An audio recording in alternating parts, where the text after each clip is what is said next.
Yep. when we get going. Sure. Thanks, Sean. You can go. It's going to take whatever. You ready?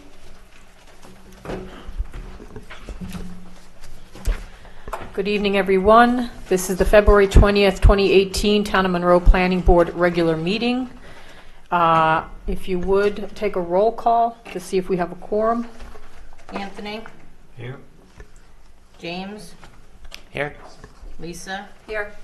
Jason? Present. Jeffrey? Here. Bonnie? Here. So with that, Absent is Rich. Rich Troiano is absent, and so with that, we do have a quorum and we can conduct business. Let's start with the Pledge of Allegiance, please. Pledge of allegiance to the flag of the United States of America and to the republic for which it stands, one nation, under God, indivisible, with liberty and justice for all.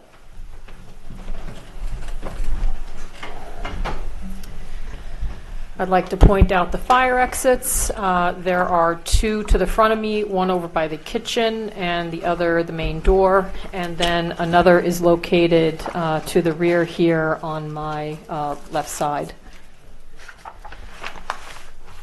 With that, the first item on the agenda is Bald Hill application. If you'd like to come on up and then state for the record your names.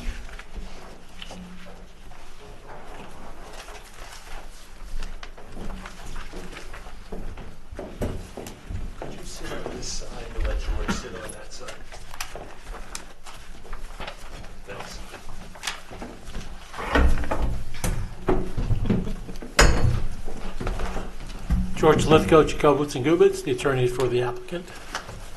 I'm Durali Dharani from Leonard Jackson Associates. John Till, architect. Thank you. I think in terms of sequencing of going through the review process here, I'd like to first go through McGoey, Hauser, and Edsell's comments because they reflect what transpired since the last meeting. And then really order of business would be to go through the final approval resolution. If we can, I know we have new members here, it'd probably be useful to go through that page by page just to see if people have questions on any of the pages. And then depending on time remaining, I see you have your architect here. I don't know if these are new submissions because it wasn't submitted prior to the meeting. I don't know if there's any presentation to be made or if there's going to be something submitted which we can address at the workshop. We expected, there were a couple of members who I believe were not at the last meeting. Okay. We thought it would be helpful for them to see what was presented at the meeting and give them a sense of where we're going with this. But John will explain why we couldn't get it in on time. No, and I appreciate it because I'm sure it was a lot of work within a short time frame. Noreen, when's the in-by date, just so they know for the workshop meeting? Because I don't want you to necessarily miss that. For the next meeting, the invite date is the 22nd, which is Thursday. And Does that that would be for the workshop? We could have March 8th meeting. I'm told we'll be ready by Wednesday, but I think the person who does the renderings is an optimist. So if we could have a couple of extra days till Friday. Yeah, if it's till Friday, that's okay. I don't want it to go sort of, Just a if they week can be in before by the 3 meeting. o'clock so I can make sure I have everything I need. And then digital format, so we can send them to the board members, and then whatever requisite paper copies are normally submitted. All right. Okay, so with that, Sean, why don't you go through your memo that was submitted? Sure. Mark submitted this memo to the board. It's kind of a summary of kind of the application and what's transpired. His first statement is about that the SECRA and preliminary approvals predated our time as a consultants for the planning board, but we have assisted in submittals for stormwater, water, and emergency access. Number two, kind of is a brief summary of what transpired at the work session last meeting. 3, it is our understanding that the focus of the review of this meeting involves the clarification of the 6 color option exterior material selections for the building. We are not aware of the status of submittal, but obviously they brought it with them tonight. So the board should review it, and then if the board desires any assistance from MH&E's architectural staff, just please let us know. I have spoken to Mark Okay. and did say that once you do receive the additional submissions with the architecturals, I know he has someone on staff to take a quick look at it. Okay, sure. And then number 4 is kind of an update of all the outstanding issues with the project. Okay, so again, I think we'll go through the resolution of approval, and I know I have 2 pages here of suggested edits. I don't know if one's from you, Mike, No, or they're- both from George? They're both from George. Okay. There were Fridays and Mondays, we've been discussing them. As we go through, I kind of stuck them in where they belong, I'll raise them. Okay, very good. They're not dramatic changes, they're helpful by and large. Okay. And then, I think what we're going to do is go page by page, and then if any of the members have a specific question, even if it's history, or just you don't have the knowledge because we all are new to this, feel free to raise whatever questions you may have of the applicants, representatives, or our consultants, okay? So maybe, I don't know, Mike, you want to take the lead? Sure. The conditions, which is the meat of it, starts on page 12. But from the beginning, there are topic headings. It recites what plans we have reviewed. And I think since there are so many sheets, we are saying there's a Schedule A that will attach to the resolution that will have all of the sheet names. And also, importantly, the stipulation or settlement. So are you on page 2? Yeah. That was one of my questions, because the plans, it says 2010 stipulation of settlement, and then 2, it refers to other plans, but I don't know that those are the most recent dates. So the Schedule A will have the full listing, Correct. And I'll make sure Mark or Sean review it to make sure we have the the last correct revision ones. dates. Yeah. Okay. From there, we go through the history of the application, the public hearings, the review under the State Environmental Quality Review Act, which is a lengthy section because there was an EIS and a supplemental EIS. We talk about, on page 5, the referral to the Orange County Planning Department and their comments. Page 7, the referral to the town board, which did involve a zone change for this application back in 2009. Then, under the heading of findings, because this is both a site plan and a special permit and a local wetlands permit, under the special permit, which is at the bottom of page 7, the board recites these findings. These findings were actually made in the preliminary resolution already. I've just carried them forward into the final. So under number 1 at the bottom of 7 are the special exception use permit findings, and their letters A through H. Mike, a quick question on that. Yeah. At the time, were special exceptions approved by the town board? No, they were planning board approvals. Okay, on page 4 then, the second full paragraph, last line where it says a final environmental impact statement, then it says on November 27, 2007, the town board adopted a resolution authorizing construction of 138 units on site. I have the clean copy, so I don't, where is that? Here?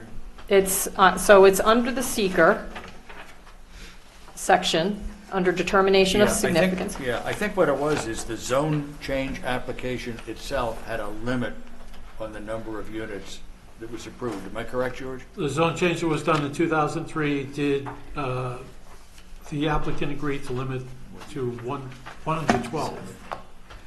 Okay, before that, This do was we- in the resolution, so I can't really remember what happened. It was just taken from the preliminary resolution and moved forward. I don't, So George, do you remember what happened in 2007 that I- involved the town board? I think, 2000 in terms of history, it suddenly kind of comes, so again, for me, just looking at this for the first time, it kind of comes up that the town board adopted a resolution.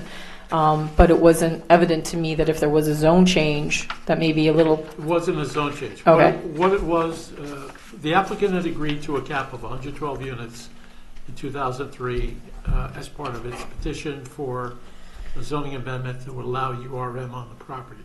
so there was a zone change. There was a Yeah. zone change in 2003. Okay, It and had that was a cap of limited to, 112, okay, which was less than was allowed by zoning.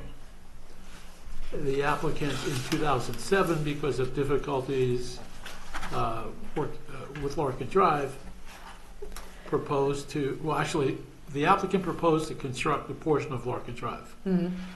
We had difficulties with the owner of the property getting the right to do that. That led to a certain unpleasantness, and then after that was resolved, the applicant basically said to the town, we would have built the road, instead we'll give you the cost of building the road as a contribution for whatever town purpose you feel it's appropriate for. And the intention was, if you want to build Larkin Drive, that we would have built, and you get permission, you can go ahead, you'll have the resource, or otherwise you can use it for other town purposes. And that was recited in the alternate 3 and alternate 4 resolutions. Right. It was 112 unless they built the road or made the contribution, in which case it was 138. The 138 was essentially in exchange for making that contribution. So, So we could but have, was that attached to the stipulation? Or, no, that's just something, that was an alternate plan was a consequence of the Stipulation, stipulation. of the stipulation, okay. Yeah, it's right in there in the stipulation. Yeah. Okay. So we could have, pursuant to zoning, gotten approval for 138. Mhm. We chose in 2003 not to do that as part of our rationale for a zoning change, and subsequent events led to a proposal or an agreement between the town and the applicant to allow an increase in the number of units, still Mhm. under the zoning limitation, but more units than we had agreed to, in exchange for either constructing the road or paying for construction of the road. Do we want to put then at the end of that sentence, in parentheses, incorporated into the stipulation or settlement? Yeah, I think it'd be useful to have some kind of, in parentheses, a little bit more history, because this is a resolution of the planning board, but then there's a reference to a town board resolution. And it seems like a little bit of context is missing with regard to the stipulation itself, if it flowed from that or from the zone petition, or a combination. I think a reference, just like a footnote would be appropriate for that, directing you to either the part of the stipulation or the town board resolution.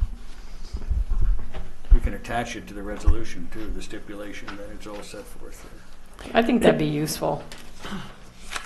Because someone looking at this and how it came about and why certain approvals are granted, or why the permitted density is as it is, it just might be useful, or even just conditions that flow from the stipulation. It'd be useful to have the stipulation attached to this, I think, So if the board agrees. I'll add a parenthetical reference that it incorporated into the stipulation of settlement, then footnote it and say stipulation attached. George, if I can just ask a question. In your explanation, you said that payment in lieu of building Larkin Drive of $1.1 million could be used for any of the purposes the town wanted. My understanding from the stipulation, if I read it correctly, is that we have to hold that money for 5 years from the final approval against the potential building of Larkin Drive. If after 5 years Larkin doesn't get built, then that money could be moved over to the general fund. That is correct. Okay.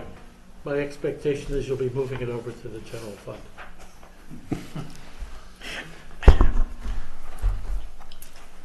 All right? I'm glad to see one person's read the stipulation.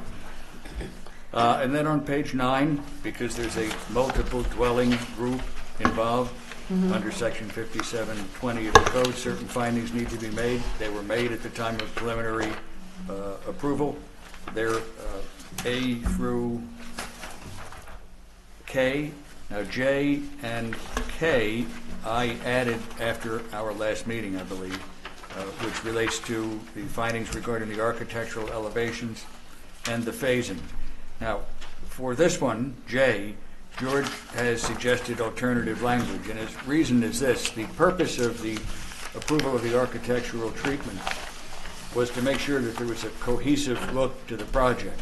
And this project being built over time, the applicant isn't ready to wed itself to the particulars of a architectural rendering. They want some flexibility. It has to be consistent, and that's what the language is here, with the guidelines and the color trim options, and they may make changes consistent with the purpose of maintaining general consistency in appearance. And those changes would be subject to the board's approval, the Yes. same way as the, Right, but it wouldn't Current require an language. amended site plan. You'd come back and you'd show the changes. correct. So I think that findings language is more consistent with what the rationale was or what we wanted to see before approval. The J language was my standard condition in another municipality for architectural approval where nothing can be built that isn't exactly like the rendering submitted.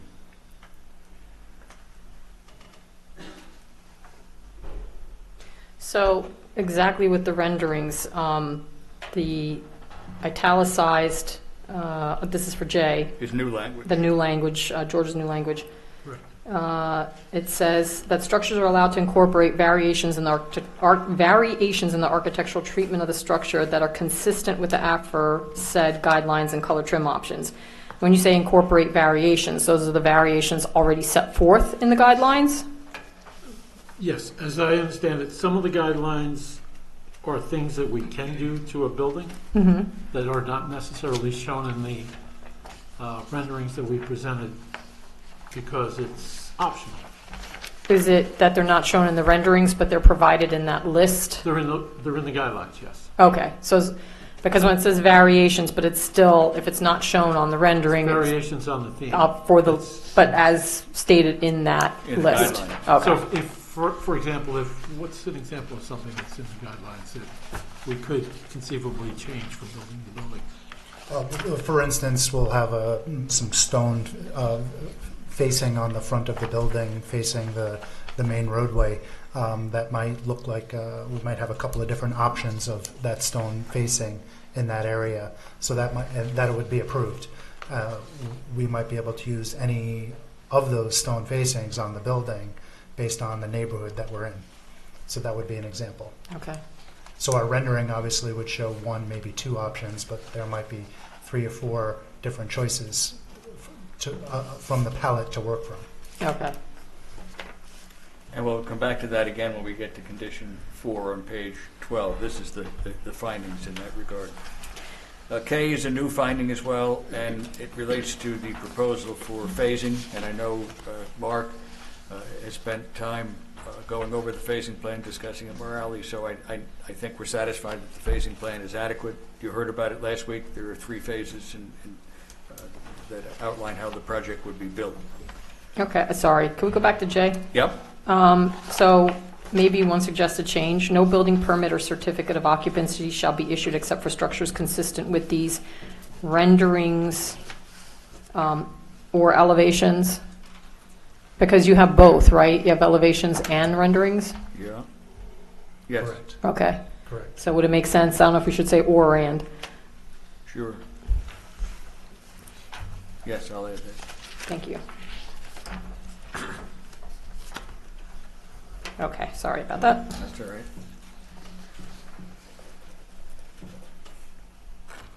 And again, the page 10, I'm using the clean copy, so my page numbers may be different, but 4, 5, and 6, again, are findings that were in the preliminary resolution. They are carried forward. They relate to the subdivision and the creation of the HOA. Did the wetland permit require a public hearing or no? Well, there were multiple public hearings. Right. Yeah. I'm not sure I saw a reference to a public hearing, but I don't know if one was necessary for the wetland Our permit tradition specifically. was, since we never knew, sometimes until later in the game, we always included a requirement of the public hearing to include consideration of a Wetland wetlands hearing. permit. I know this is a long time ago. I can't tell you from memory if that was done. That was our standard practice. My Okay. recollection as well. Okay. Was noticed. So that the public hearing incorporated any comments from the public on the wetland permit itself? Yes. Okay. Okay. The next heading is public improvements, and George makes a comment on this later. I think we just need to clarify with Mark or Sean, what are the public improvements that are covered by this? This section says identified on the plans, and then there's a later statement of referred to above, and I just think we need certainty, and usually you would submit a cost estimate for the things that were public improvements, and that schedule would become a schedule in the public improvement security agreement and would set forth all of the public improvements. Yes. I don't think it's a mystery. I think it's just a matter of identifying what they are. The only mystery was the list. there's Yeah. reference to a Well, list. usually we look to you to prepare, Okay. all right? So who are we leaving it to get the list? Is that for Mark or is that Right. for George? We would prepare a list, I believe, and submit it to the engineer, and the engineer would accept it. Okay, If it's so, accepted, that would be the basis. okay, so you'll prepare the initial list and then Mark will review it? Yep. Okay. Okay, and then we turn to the actual approvals, which are site plan, special permit, subdivision, and wetlands. We recite in condition number 1 that the plans, and we spent a good deal of time with this, comply with the code and the regulations as they existed in June of 2008, which was a requirement of the stipulation. In 2, we recite the other agency approvals that are required, but given the comment in Mark's memo, I'll probably include a section, added language here, that any conditions attached to the grant of a permit by any of the other involved agencies will be incorporated by reference and become conditions here. For instance, Mark suggested that the DPW permit, which has certain conditions, be incorporated into our resolution of approval, and I'll make that standard language for each of the other agency approvals, because we got health department, they're all recited here, DOT, et cetera. So will we attach the actual copies or, I mean, make reference to them? I'm just wondering how to package it so we make sure that those conditions Well, are again, I think met. this condition will be, we'll look at the list, it's number 2, and if you look at the hierarchy list at the end, this needs to be satisfied before the plans are signed. So I Okay. think we're going to need a final sign-off letter. I don't know what the status of these are. You see, water supply pending, coordination in progress, DEC. Typically, Bonnie, you see this, they issue a letter that says they approve it, and then they have a bunch of conditions of things that have to be modified on the plans before they'll issue their work permit or sign some other document. So those things are going to need to be clarified. And by including this condition as prior to plans, that will be taken care of. Okay. We'll need those final letters. Some of these agencies, frankly, will not finalize their approvals until they know the planning board has issued theirs. So it's kind of, we really have to go first. It's the only way we can do that. Number 3 is a standard condition that Mark has to make sure that when those final plans are submitted for signing, that he has reviewed them and make sure they are exactly the ones that we approved and everything is in proper order and ready for signature. Condition 4, which now ties back to George's second comment, is to dovetail the language of the findings that we went over earlier as a condition. So you'll see page 12, condition 4 on that first sheet. We could put in the middle of it where it says architectural renderings, I guess, and/or elevations and other documents, if we want to make it consistent with the findings. Right. We could even perhaps refer back to that J, Okay, only because then it goes on to also say that they have to come back to the planning board yeah. to have any approval of a variation from what's been approved. So perhaps 4, we could also just refer back to the J language as The well. last sentence is the same in both, next to the wonders of. Yeah, but I'll reference that finding J above. So that sentence that says the planning board recognizes, I can start it with, as noted in finding number 1, J above, the planning board recognizes that. That way we tie into it, if that makes sense.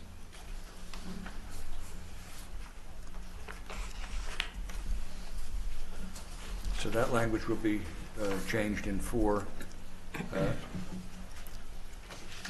5, again, as George explained in the history, originally this project was to get its water from one of the villages within the town. That didn't happen. The applicant has developed an on-site water supply. The conceptual approvals from each of the agencies have been issued, but there are further details that need to be completed. And again, this is condition number 5.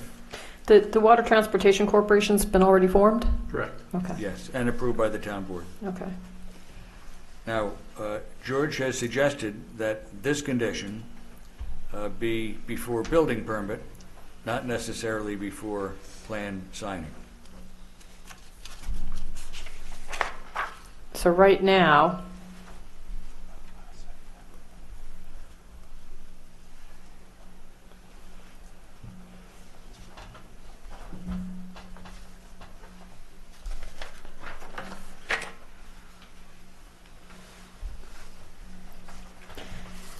require secret compliance by the issuing agencies.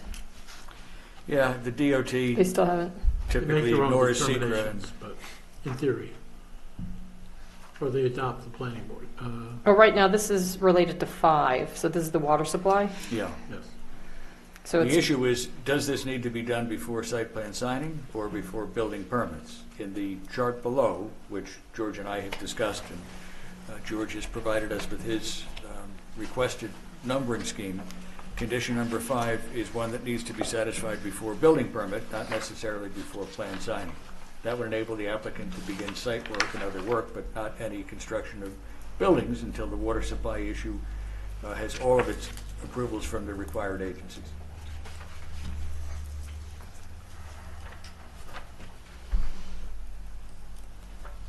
all right, I think that's something we have to deliberate on. So what this is asking for is the issuance of the permits themselves, and that should happen prior to final site plan approval. And you're making a request that that be done after signing of the approval, but prior to building permit? Yes. My concern would be that if in that permit, for any reason, they propose some change, I can't even envision, I mean, I expect that they've reviewed it already, but what if there's some change that affects the maps themselves that have now been signed and filed? We could add language that any change imposed by any agency would require the applicant to return to the board for amended approval. Any change to the site plan? Yeah, Right.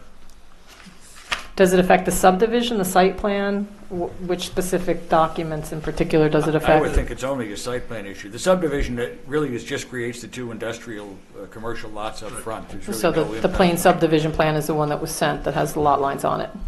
Okay, but otherwise, things are shown on the site plan? Do all aspects of the water system have to be built out before the first unit is built? As a practical matter, yes, because I believe that is a condition of getting a building permit. To have a water supply for the proposed residents. Well, you're going to have service lines into the phases. You're not necessarily going to construct the phase 2 and phase 3 Service water lines. lines. We wouldn't be looking for building permits until we're ready to construct those, so that would not come up. No, as but an I just issue. want to make sure Anthony understands your question. You would put in the storage and distribution system in the mains by phase, Correct. but they wouldn't be putting in the mains for phase 3 at the time of phase 1, I wouldn't think, unless you're No. looping them. I don't remember what the plan Yeah, showed. I don't remember. No, the phasing plan, it's only water line for each phase. Speak into the microphone, please. So the water main for each phase will be constructed during that phase only. So a unit in a particular phase could not be built until the water main was built in that phase. Right. And you need language that specifies that. I don't think Ben would issue a building permit until that was in place, right? I don't think he Yeah, the can. water but supply. if we want to put that language in to be clear. And do all the improvement bonds get structured that way as well for build out? Well, that becomes a town board issue. I think there's language in the stipulation that, maybe I'm wrong, George, remind me, whether they're going to do the public improvements by financial security by phase, not, well, it is phase, so that's what they will do. That's what I would expect, yes. Yeah, I that's a don't town recall- board call, but that's what they usually do in a phase plan. They require the applicant to pony up the financial security necessary to secure the improvements by phase. They wouldn't require, if you didn't have a phase plan, they would require that there's financial security for all improvements from soup to nuts. If you do it by phase, and it's one of the reasons developers do things by phase, they don't have to financially secure the improvements beyond the phase that they're building. But we wouldn't get a building permit for No. subsequent phases until the security is in place. And that's, I'm sure, what the piece will say. I- Okay. Did McGaughy Hauser and Edsel review the water supply permit? Were they involved in that part of the process? Only in the aspect of the mains and the layout of the distribution system, not the treatment aspect. Okay. But you have seen the water supply permit. The The permit Transportation itself, Corporation, or have you, No, the permit that was granted for the water taking. By DC. for the water taking, right, correct, right. The adequacy of the well and its ability to produce water and its impact on surrounding communities were things that the DEC and the health department look at. That's not So- our call. It says in the New York State and Orange County Health Departments, in order to issue the necessary permits for the water supply. For the actual, I'm I'll confused let about you if some explain. permits have been issued and some haven't. So what the permits? permit's been issued to do the water taking from the wells. Okay. The water supply permit will approve the distribution system and the treatment of that water supply. Right. And that's health department, and that's pending. Yes, The that's latter what's one. The pending. first one's the DEC, and that they've issued. That's correct. How far are you away from getting how long has it been in before them, and do you have any sense of, have they responded when they might have a permit issuance? We have already gone one round with them. We submitted on the 9th of February. That was the second round. And it does mostly address all their comments. So it And, looks like we are almost there. and we reviewed the Department of Health responses, and they didn't suggest any significant changes to the site plan. So it was mostly treatment and assuring that all of the Department of Health requirements are met. So the 2.9 site plan, or whatever was submitted to the Orange County Department of Health, were there changes to the site plan that were incorporated? No, there were no changes. It was just within the treatment building. They are suggesting different kind of equipment, things like that. Is the treatment building itself part of this approval? Well, its location. The site plan and certainly is. location? Yeah, sure. Right. Yes, location is already indicated in the site plans. So what I would suggest is that we hear from, Sean and from Mark, and just get some opinion from them on whether they think that it's reasonable to issue the final site plan approval and have that contingent upon and you obtaining that before the first building permit is issued, or if it really should be done before final site plan approval. So I'd want to hear from both, Sean and Mark. In the meantime, I'll add two thoughts to this condition, and it may make sense for me to make them another numbered condition, but I don't want to do that right now. It throws everything off. One is that any change to the site plan imposed by any other agency will require the applicant to return for amended site plan approval from this board. And secondly, I'll add language that no building permit in any phase shall be issued until the service lines for that phase are constructed. I suggest one tweak to that. Well, if it's a change to the site plan, some cases it's in the nature of a field change, white fence instead of blue fence. Then Mark and Ben would bring that to the Yeah, board's so, attention. we would resubmit any changes for review by the engineer and his recommendation as to whether it requires. I usually just say amended approval and not necessarily amend the site plan approval, because it might be a field change, it may be a full-fledged site plan approval, depending upon what Ben and Mark or Sean recommend. Right, I just want some flexibility in the system so we're not coming back every time a color changes or a state Yeah. moves from one place to another. That's a change that. I'll take a look at what the zoning code says now as far as, because I think we do have amendments. I'm not sure if we have field changes or not. I think we do. But I just want to see what the regulations say. Because it may be a matter of law that can happen. Well, if it has to be amended, we'll come back for an amendment. But the idea would be someone would screen it Right. on your side and say, Whether this it's a is field really change. not something that's necessary to have. Okay. We've had field changes in the past. You find a big rock where you're going to put some utility line and they want to move it around that. And Right. we don't require an amended site plan. We Right. require the board's review, endorsement as a field change, and delivery of an as-built plan when it's completed, so our records are correct. Maybe that language could be incorporated. I'll put I like either that, a field yeah. change or amended, but it's always going to be your call as to Right. whether to make it a field change. 'Cause Right. Mark and Ben will not do it on their own without reporting it to you first. Okay. Unless it's something so minor like changing a valve in the street when they're about to put it in. But anything that relates to the plan, they'll bring it to you first. And that's your effective control over this. There will be an as-built plan if there's a discrepancy. We have an issue with the CO unless it's been approved by you. Okay. So I think that's what we'll do. We'll follow up. Sean, if you'd follow up with Mark. Sure. I'd just like an opinion from both engineers. Okay, 6 really recites that the emergency access way plans have been submitted, and then a statement that it shall be maintained by the homeowners association. Obviously, those bylaws will be looked at by me and by the town attorney to make sure there's provision within them for that maintenance. 7 really is same idea as 6, but saying the town board specifically wants to make sure there were written assurances in place. 8, 9, and 10 are the conditions that relate to the possible options for the open space and well parcels. The idea was originally that there would be a true conservation easement with a grantee, either a land trust or the town. Thus far, no one has stepped forward, and I don't know that that's likely to change. And in the event, by the time the site plan is ready to be signed, there is no grantee of the conservation easement, then instead, and this is more likely at this point, and it was discussed last week, a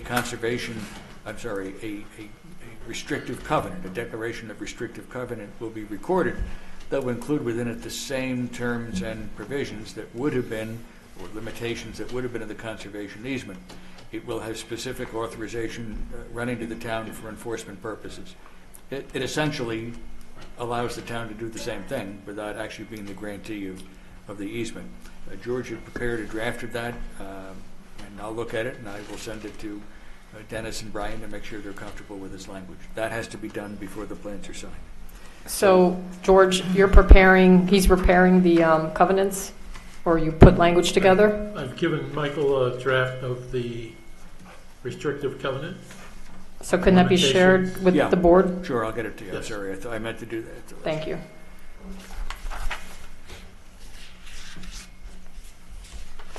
George, can there be both, and Michael, can there be both restrictive covenants and a conservation easement? Because I think we've done that in other Well, it towns. depends on how you use the word conservation easement. You know, one with a capital C and capital E is really an IRS and New York State DEC endorsed procedure for preserving open space. It gives tax advantages and a whole lot of other things. Generally speaking, that at that formal level requires a qualifying grantee, a land trust or a municipal entity. It kind of is the Cadillac, I suppose, of restrictions. You can have the same restrictions in a restrictive covenant and state that the town has the authority to enforce that. It really isn't a whole lot different. There are some differences, legally speaking, in terms of what defenses can be raised to an action to enforce, but they're really technical. I mean, I don't think there's a substantial difference between a conservation easement and a restrictive covenant. Could you have both? The question is why? Who do you want to give enforcement power to? Sometimes, for instance, you want to give enforcement power on a restrictive covenant like the ones that we saw back in the 60s and 70s. No above-ground swimming pools, no clotheslines. You wanted to make sure that the neighbors could each Right. enforce that when somebody put up a clothesline or above-ground pool. Right. We're not talking about that. We're talking about restrictions on development that are important to the town of Monroe that can be enforced by the town. And you can have additional enforcement authority given to someone other than the grantee of a conservation easement. You could give the conservation easement to the Orange County Land Trust, but make specific mention of the right to enforce it, giving the town standing to enforce it as well. I guess, is there a difference between the town being a grantee with a conservation easement rather than being an enforcer of a restrictive covenant? And from a legal perspective. I could think it through and give you my opinion. I can't think of any substantial difference between the two.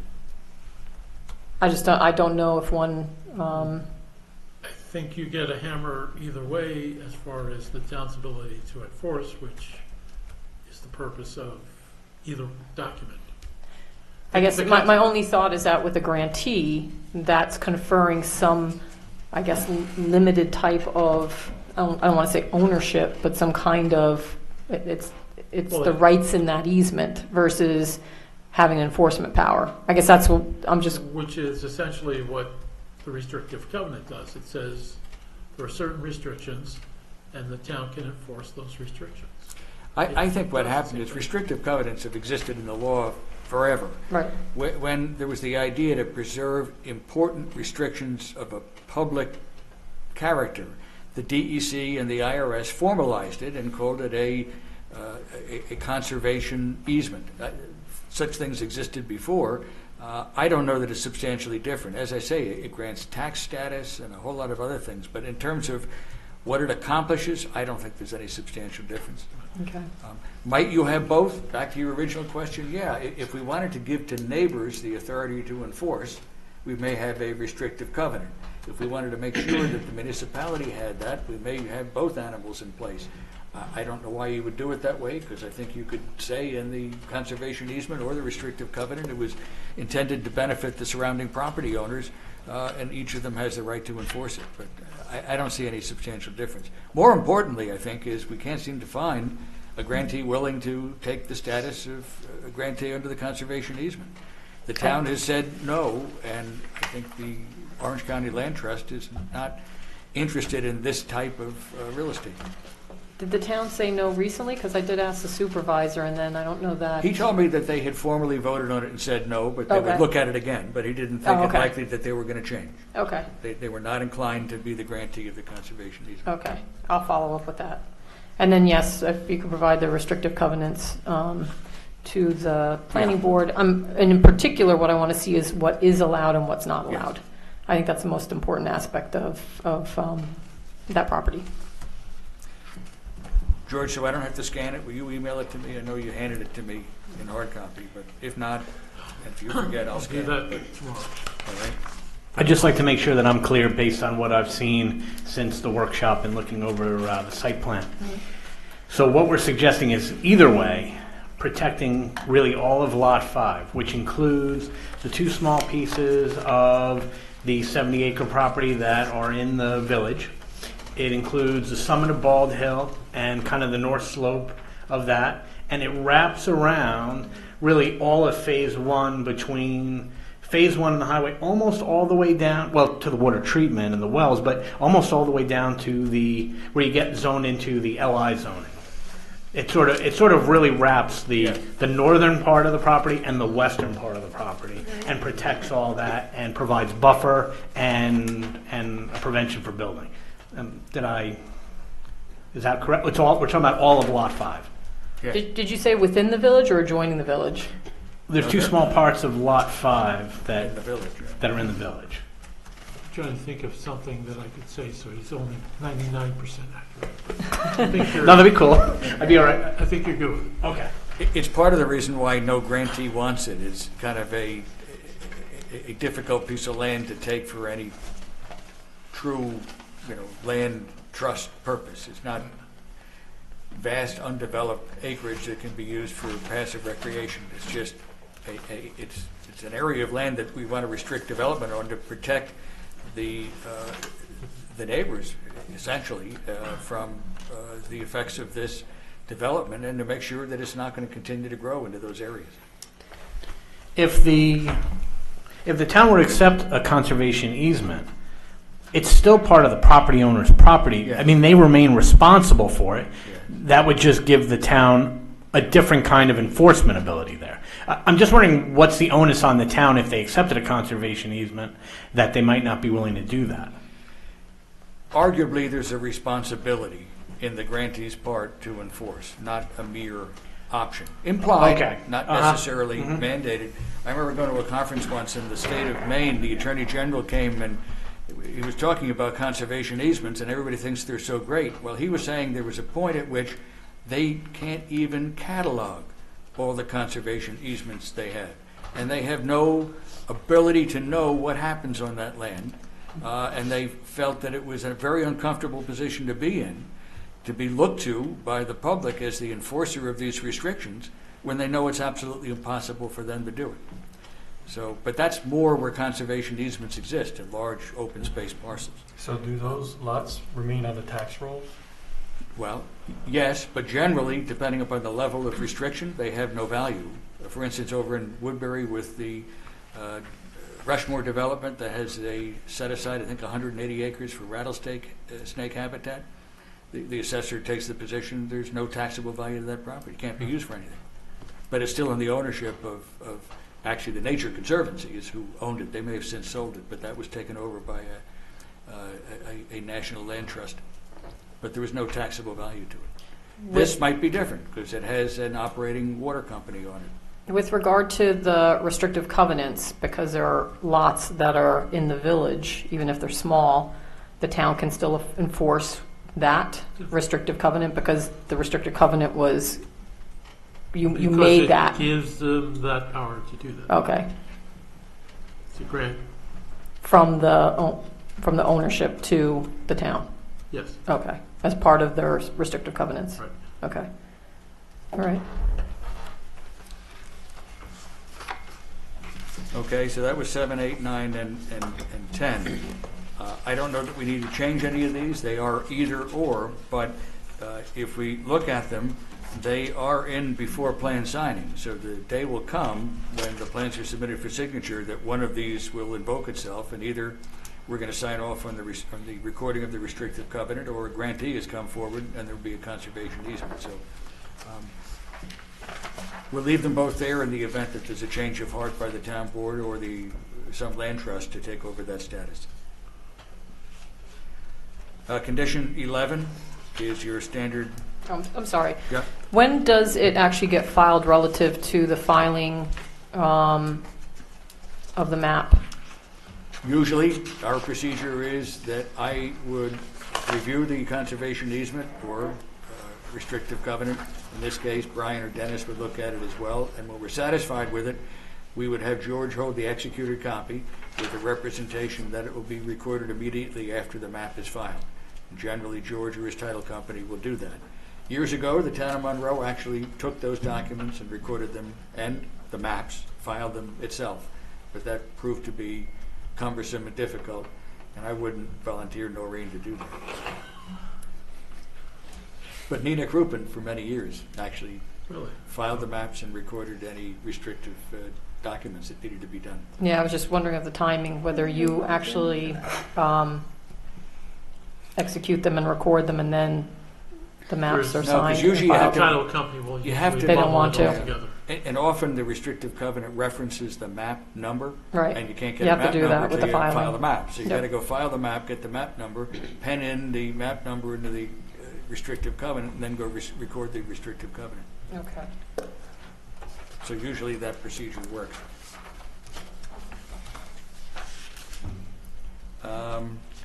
I did add, I think, language to the third bullet under the wetlands permit, that we wanted to have the signs prohibiting disturbance and warning of potential penalties. But other than that, I think those conditions are standard.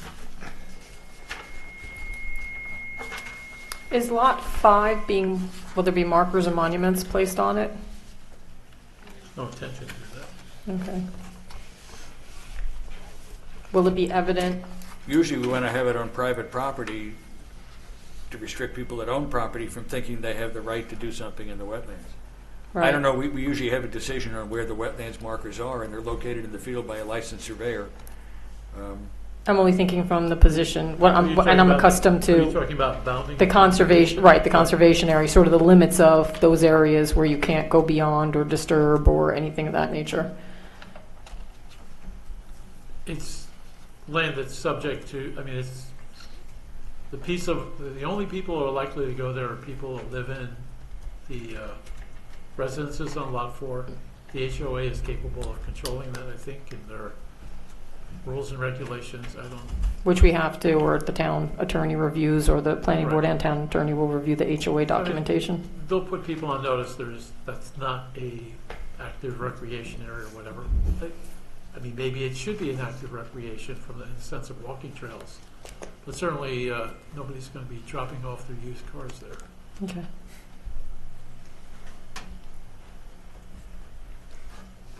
Condition 12 is something that was ongoing compliance. That roadway must be completed before issuance of the 59 CO, regardless of phase. There's not going to be more than 59 COs until that roadway is done. 13, we recite that the access easement over Lot 4 to the water tower has been accomplished, and it provides access to the town in the event there's a later water district. I don't know where we stand, George, with the age restriction methodology and approval by the town board. I don't think that's been completed. No, I'm intending to submit a package of material once I know what that package needs to have to Brian and Okay. to the town board. You have 14, though, as before a building permit. Yes. I'm flagging that for the board to recognize that that would be something you want to consider, whether it's before plan signing or building permit. Given the amount of site work that needs to be done, there's probably no difficulty with tying it to building permit, but it needs to be done. Has the resolution been circulated to the town board? This resolution? Yeah. No, I don't usually send them until they're finalized, but if you'd like me to, I can, sure. Yeah, I think so, because there are certain items that are being triggered that are within the purview of the town board, and it probably makes sense for them. But those are all conditions of approval. Understood, but If we don't get them, we I would like their input as far as, building permit versus sort of the timing of it, since they're ultimately the ones who are going to sign off on certain items here. So I just think it's I'll send it beneficial. to Brian Dennis and the town board. Sure. Yeah, yeah. Also, I think it's going to be under the town board's purview to discuss maintenance bonding to make sure that the corporation has adequate funding to keep. Certainly, we had one earlier for the, what was it, the, Transportation Corporation? PHE Transportation Corporation. yeah, but we had mentioned a maintenance bonding here for something, I don't remember.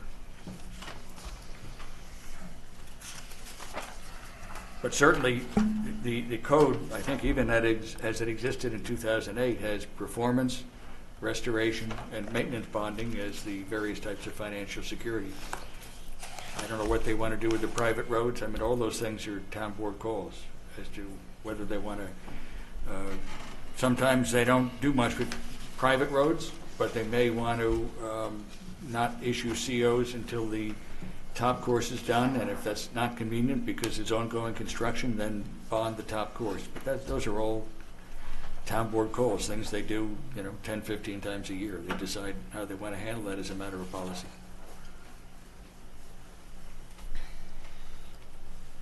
Thank you.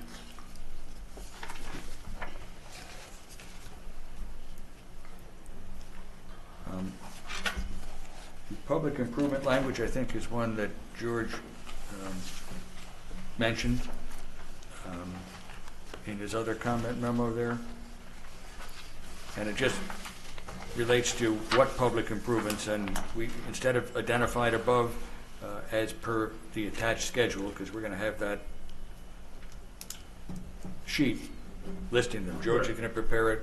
Mark and Sean are going to review it. So we have no doubt about what the public improvements are. I think they're shown on the plans, but I think we want to make sure we're all in the same wavelength and have identified what those public improvements are. In my recollection, the last time we did one of these with RD is that it becomes a schedule for the improvement agreement. Yes, So that's what we do, yeah. I don't think there's need to belabor the point. It's just when it said identified above, I was curious where that identification was. Yes, usually there's a Schedule A to the Public Improvement Security Agreement, which is an itemization of all of the public improvements that are secured by the Public Improvement Agreement. There's usually a Schedule B, which is the cost estimate. Sometimes they're rolled into one because they just have two columns. One, the improvement, the other, the cost that's to be secured. But those things are always rolled into that agreement. And usually, they're not that much of a planning board issue. The applicant prepares them, gets them to Mark's office, they reach agreement on the cost, submit it to the town board, and that's incorporated into the Public Improvement Security Agreement. And speaking of which, conditions 15, 16, and 17 are the standard trio that we use to make sure that's done. The only change George was asking is that we do something better than identified above, and that won't be hard. We'll just prepare the schedule in advance.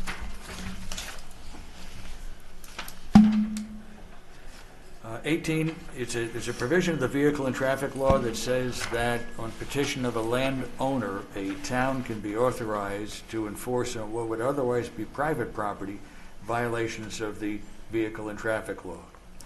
No parking, parking in fire lanes, stop signs, the like. We typically require that of shopping centers, and given the scale of this project and the roadways within it, we've asked for it here. George has given me a draft of that. I forget, did you deliver it to the town board already, or are you just prepared to? I was looking for comment. If it's acceptable, I'll have it. I'll send that to the signed. board as well, and we can all look at it. But it dovetails with that section of the vehicle and traffic law and authorizes the town to enforce those violations on what would normally be private property. Who would do the enforcement? Could be the state police, Right. or if it were a zoning or fire lane, by the building department or your fire inspector, whoever that is. Just noting that the town doesn't have a police. No, I know. There is a conveniently located state police barracks right across the street. I'm sure they're They're make busy. that their priority. I'm sure. 19 relates to the requirement that the guts, the extract of the bylaws, be reviewed by both Dennis and myself. I would review it to make sure that it dovetails with the conditions of the resolution and the provisions of the secret analysis, but the town board wants to review it to make sure they're satisfied with the methodology of enforcement. That needs to be done. George has suggested that also is a before building permit condition, not before plan signing. Well, there's two parts to that paragraph 19. It says, Yeah. before site plan sign, applicant shall deliver the extract. Yeah.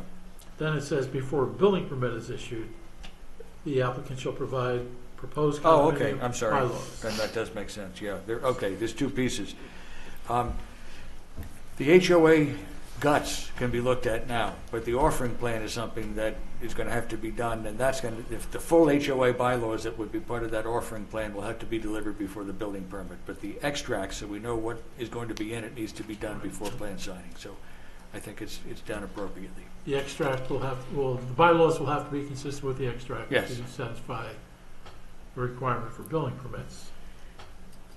But we're not trying to get the AG approval before the site plan is signed. Right. That's basically what that's about. Right. And frankly, I don't think either Dennis, Brian, or myself want to look at your entire offering plan. That's not really that important to us. I have somebody in my office, it won't be mine. I guess 20 is part of it as well.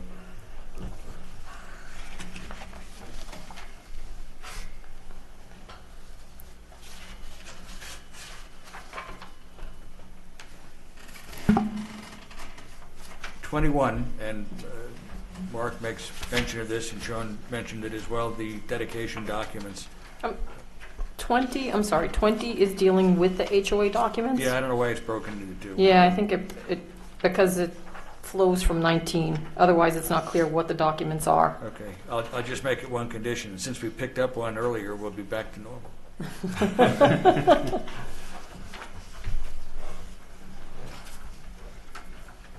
There are certain offers of dedication that need to be accomplished.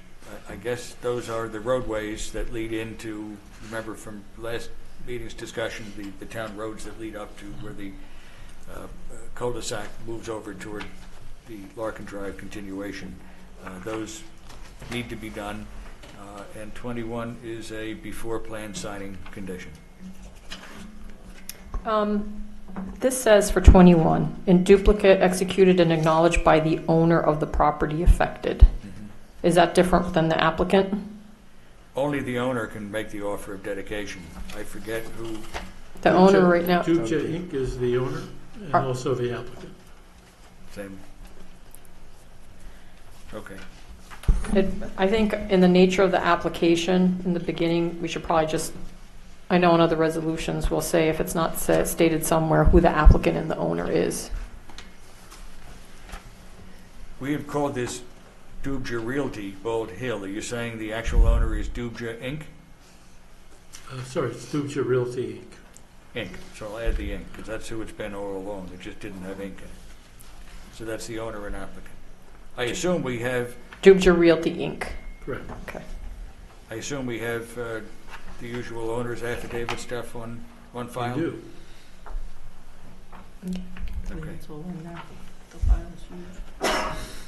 It may have been done a We long submitted time it ago. last year, I know that. Last year? Okay. Condition 22, we're simply incorporating all of the mitigation measures and findings from the secret review into this resolution as conditions of approval. There needs to be compliance with all those requirements.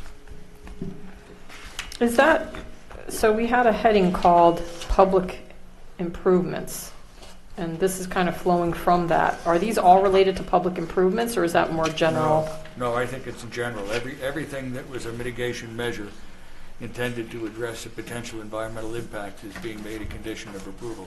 Okay. I don't know if we're still in the heading of public improvements, because then we have public turnaround, private roadway No, lands. I mean, that condition really related to the three. That's the problem when you add headings, you don't know where they are. Right, okay. Make a new heading, other stuff. Other, I was gonna say, other. Okay, I can do that.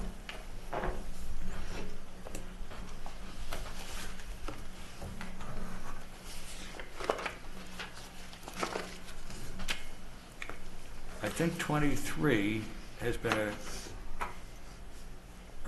accomplished in terms of the showing, but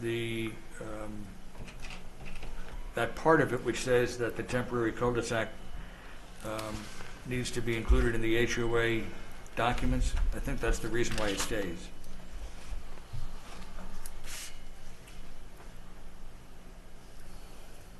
See, during the course of construction of the phases, the roadways need to have temporary turnarounds, whether bulbs or T's, I don't even know what's proposed. And then they need to be abandoned when the next phase is built and the roadway continued. That's all shown on the plans. At the time of preliminary approval, it wasn't. Now it's there. And we're asking, we need to have that phasing. I think it's all specified. I haven't looked at the plans. I think we probably don't need this at all anymore, but we should remove it only when we're sure that everything is there. Is this something Mark can look at? Yeah, probably, yeah. We already have. I have a comment accomplished, I think, in the margin, which means that this is no longer needed. We can leave it till we're sure, though. So the cul-de-sac, even though it's temporary, is shown on the site plans? Are they talking about the phase one cul-de-sac and then remove it, right? At the end of the road. Yeah. Is that shown on the plans as a temporary Yes. improvement? It's shown on phase one, and then phase two, it does not show it as a cul-de-sac. So we don't say it has to be removed, but it doesn't show, so it's going to continue as a road.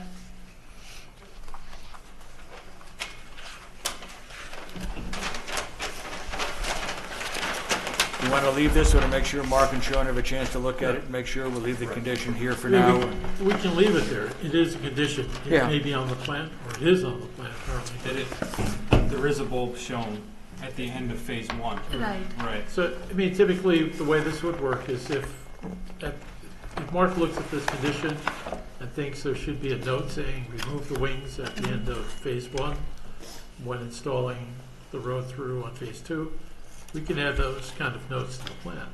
That would be, up to his discretion. But And it is a condition in the list for before plan signing, so it will need to be signed off on before the plans are signed. What about the cul-de-sac at the end of where the road goes from being public to the private road owned by the HOA? Like it takes a dog leg to the right and there's a cul-de-sac there. Is that temporary? And if so, how are we defining temporary? temporary, well, sometime in the next millennium, Larkin Drive West may get constructed. The intention is that That become cul-de-sac the- provides a connection. But until that time, it would always give access. You need access for the snowplows to get in. It's on the basically to public road. allow the Okay. town snowplow to turn around. Yes. So not so temporary. Okay, No. got it. Well, George is dismissive, but the county does have a long-range plan to actually build that road all the way up to 208. Had that plan for quite some time. Yeah, yeah. doesn't have the funds. is No, what I right, understand. If the miracle happens, it could be Yeah. there next year. 24, I don't know why it's a condition, but it's not a bad idea to keep it there. It's one of the things we need to look at in the HOA documents to make sure that all the roads are in the ownership of the HOA. The reason why we talk about the master HOA is it's possible that during the phases, there'll be separate condominium associations, and there will need to be one master HOA that will control all of the common property areas that are within any of the phases and any of the condominium associations. So when you say condominium associations, is it conceivable that there'll be different ownerships for, it wouldn't be by phase? No, the Because you're gonna HOA will own be a the- master HOA, Okay, which will have the roads for the entire complex. right? Then there will be individual condominiums within sections of the development, and those will be built over time. They have to be built as separate condominiums, so the condominium documents follow the section, not the entire property. If you, I'm just wondering why there are, as opposed to just having one because HOA. and this is not my area of expertise, but my understanding is if you were to do the entire property as one condominium, Mhm. you then enter into a realm where the AG's office requires certain levels of commitment before the condominium can be filed. If that were to take place for the entire 138 units, we might have to get, 'Cause 138 isn't really a lot. well, we just lived through a market where it was a lot. Yeah.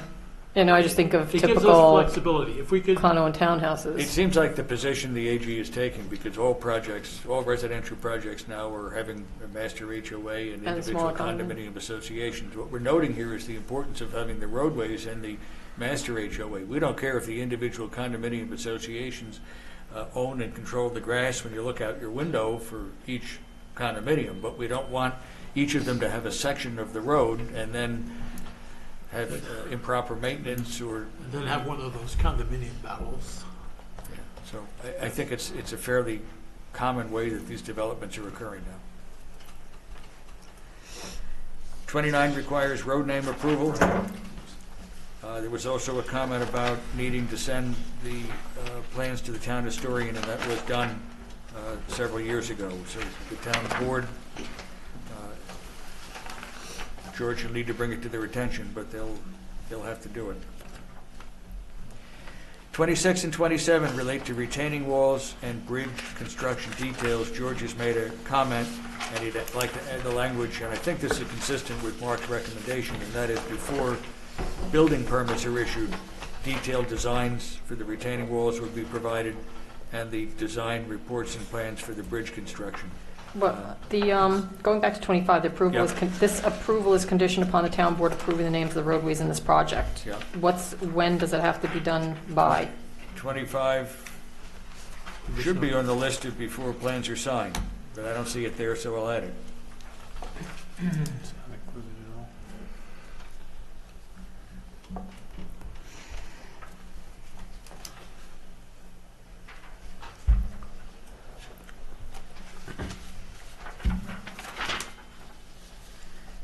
I know 26 with retaining walls is the standard way Mark wants to approach it, that those things, it's really the contractor that puts together those retaining wall details. If they're over 4 feet in height, they'll need a PE. I think there may even be those plans submitted here now, but he usually likes to leave that to Ben, and he'll offer assistance as needed. So are there details right now of the various retaining walls that are necessary? There, The aesthetics, Yes, we have. whether they're faced, et cetera? We have general details of the walls on the plans. So when you say general, height, or does it Yeah. include the facing of it and other aspects? Not the facing at all, no. Since they're private roads and private improvements, it did not seem to be an issue during the FEIS review. Are these referring to retaining walls that are integral with road improvements? No, Or there are They're just throughout the, throughout the side, within the side. There How- was a time when there was an alternative roadway further down that had, it looked like the Eagle's Nest or over in Oh, okay. the Delaware that had retaining walls like that, and that disappeared. That was Yes. not Hawks. Hawk's Nest, thank you. Mixing up my birds. But Yeah. The retaining walls, how high can they go? Do you recall the maximum height in places? We have around 12 feet or more, maybe. I don't recall the max height, but I believe how we were handling it is that any wall below 4 feet or 4 feet and below are handled by the detail, and any wall over 4 feet will have to be reviewed by Ben, issued a building permit, and subsequently reviewed by him and approved. So I'm just curious, the aesthetics, because retaining walls, especially large ones, can be really visual. I'm not sure where they are, if the buildings mask them, if they're masked in general, because I always think of Harriman when you're driving on 17M, the office building that was constructed, that they ended up putting vegetation in front of it. I don't know if there's landscaping associated with the retaining walls to then it not be an issue. But if they're just plain concrete or segmental walls, again, you know, if there's landscaping, I'm not as concerned, but it doesn't sound like there was any kind of, does it just show concrete or segmental, or there's no detail for it in that respect? We have both kind. Mesa usually segmental walls. right, but I don't think that's included in the detail, is it? It is. It is? Yeah. Okay, I'll take a look at that, and if the board members want to take a look at that. Thanks.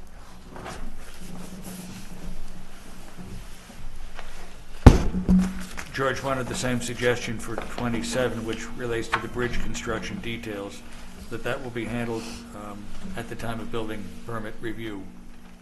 Because again, when they bid that stuff is really when those plans come in.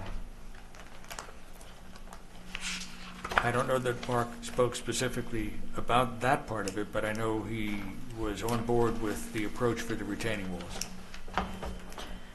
So with the bridge construction details, again, there's, what's the level of detail in the plans right now? We have shown the dimension of the culvert that's going to go under the road, and the hydraulic analysis has been done.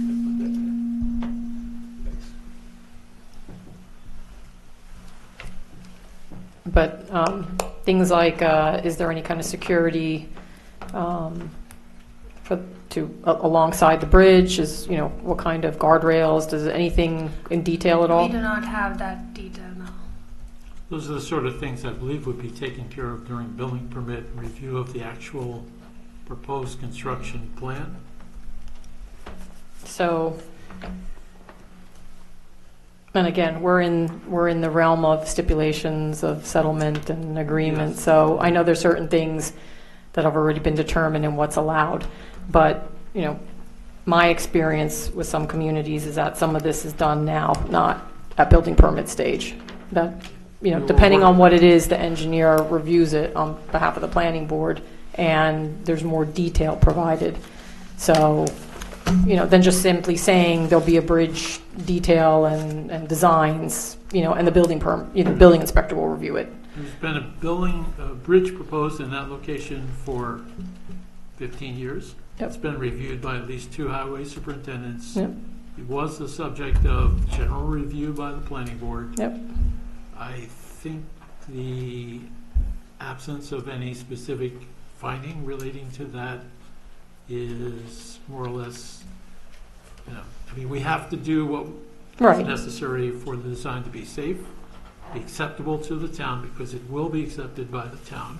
Right. We certainly have an interest in making sure it's acceptable to the town, but I think that's primarily at this juncture. But when you say acceptable to the town, Town- you're talking about the building inspector, or No, I'm with talking about the town. review of the town engineer? the It's going to be town road. offered for dedication to the town. The town Okay. board will take it upon the recommendation of the highway superintendent, if it's acceptable to them, and we certainly have an interest in making sure it's acceptable to them, it would be accepted by the town. Okay. And again, I mean, this is past process, so, but I think in terms of future processes, If you have a blank slate. You may wish to have more input Right. into the process early on. Right. Well, that's why I say it, because this is already a project that's been Early well on was in well in the a long works, time so I ago. appreciate that. Okay. 28 and 29 are left in place, and this is back to the issue of whether the town wants to create a backup drainage district here, because they've indicated that they're not inclined to create a drainage district to take this over immediately. Well, let me just clarify. There is a drainage district. Oh, I'm sorry, water I think district. the question is whether the town is going to exercise that opportunity, but not the obligation, to maintain the drainage improvements, or whether the HOA is going to do it, basically to take care of the issues without the necessity of involving a third party. And the drainage district will then exist as a backup. If the HOA fails for some reason to do things which are necessary in the town's opinion, the town can exercise the district powers. So I think at the outset, the idea would be, since the HOA is the primary actor and has the benefit and the burden of the drainage improvements, they should be maintaining those. But there is no drainage district as of yet. There is a drainage, it was But they set did up create- in Okay. 2008, I believe. But there is, if you look at the budget, there's a Bold Hill Drainage District, and they charge $300. And that's, but it's formed as a backup district? I don't believe it's been designated that, but that's No. what it is at this point in time.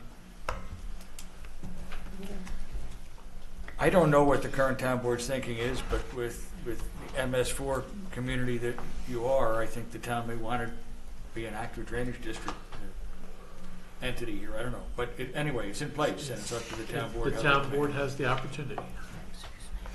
But there is no, the condition 29, I'm sorry, there is no water district, but we did want to have the appropriate easements and the opportunity to be able to enter to make repairs, but not the obligation to do so.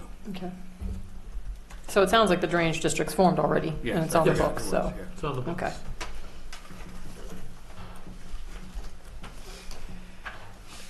Condition 30, which is the payment of parkland fees, I have changed it to dovetail with the stipulation, and you'll see in my comments in the margin what specific provisions were in the stipulation, the settlement that required these changes.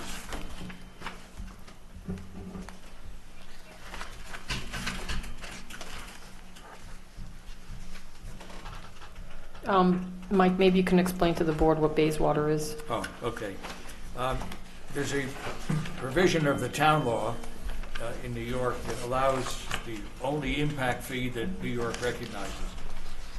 The default in the creation of a residential subdivision or even a residential site plan is for the applicant to set forth recreational areas to serve the people that will live there. Rarely in this day and age is the little playground areas that we saw years ago useful, and it does not address the needs of most municipalities for recreation, either active ball fields for Little League and soccer clubs or passive recreation for those that want to hike.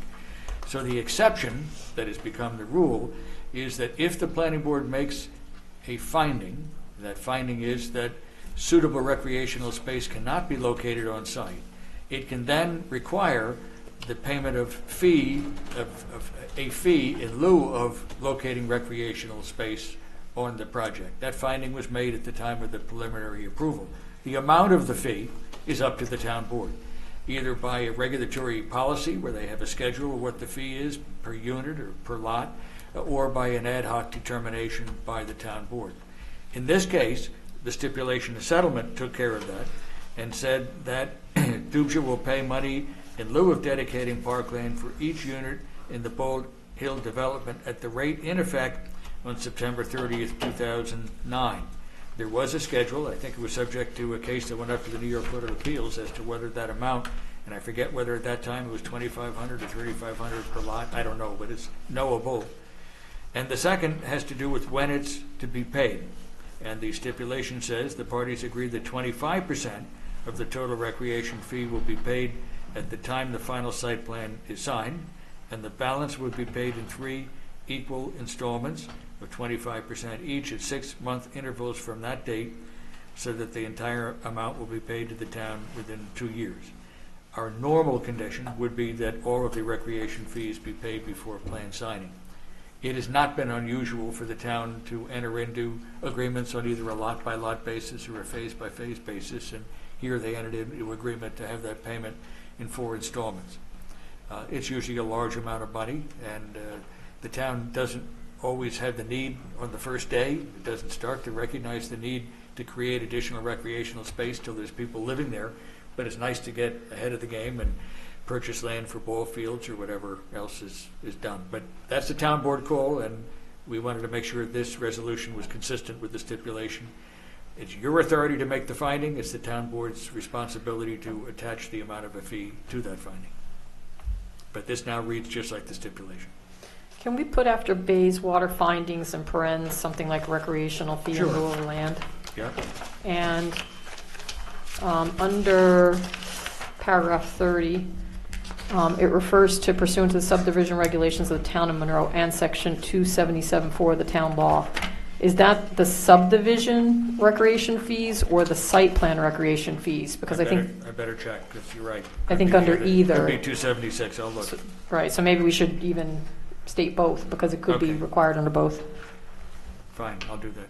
So under New York State town law, you can require the fees under both the subdivision regulations as well as under site plan.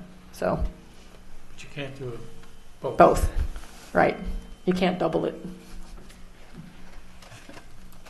And here, the subdivision is really a commercial one, but we want to make sure the section is correct. 31 is the payment of the $1,010,000, and that needs to be paid before the site plan is signed. And then 32 simply sets forth the hierarchy of the conditions when they need to be satisfied. George and I talked a little about whether there were any tied to issuance of CO, and I meant to review it to see if there are. I forget if there are any. I think one, But if- it's the one we discussed before. There's one in there which has CO. I'll go over it again, and now when I change the numbers, I got to go back and check all these again, make sure they're correct. As George's note indicates, there were 2 ones added before building permit, 19 and 20. But I will, So the request is for 19 and 20 that those be done at the building permit Leave on stage? just noting what the condition said. I'm not Okay. requesting it say that. Okay. So it states that already. yeah, you were for 19 and 20. Those are the ones that related to the bridge, I think, and the retaining No, wall. 27 and 26. 26, 27. Yeah, 26 and 27. 26 is retaining walls, 27 is bridge construction details. All right, I'll clean this language up, send it back to you. I'll also send it to Dennis Bryan and the town board, Right. and I'll Yeah. provide you with a copy of the Yeah, we were going to check, I think, restrictive covenant language.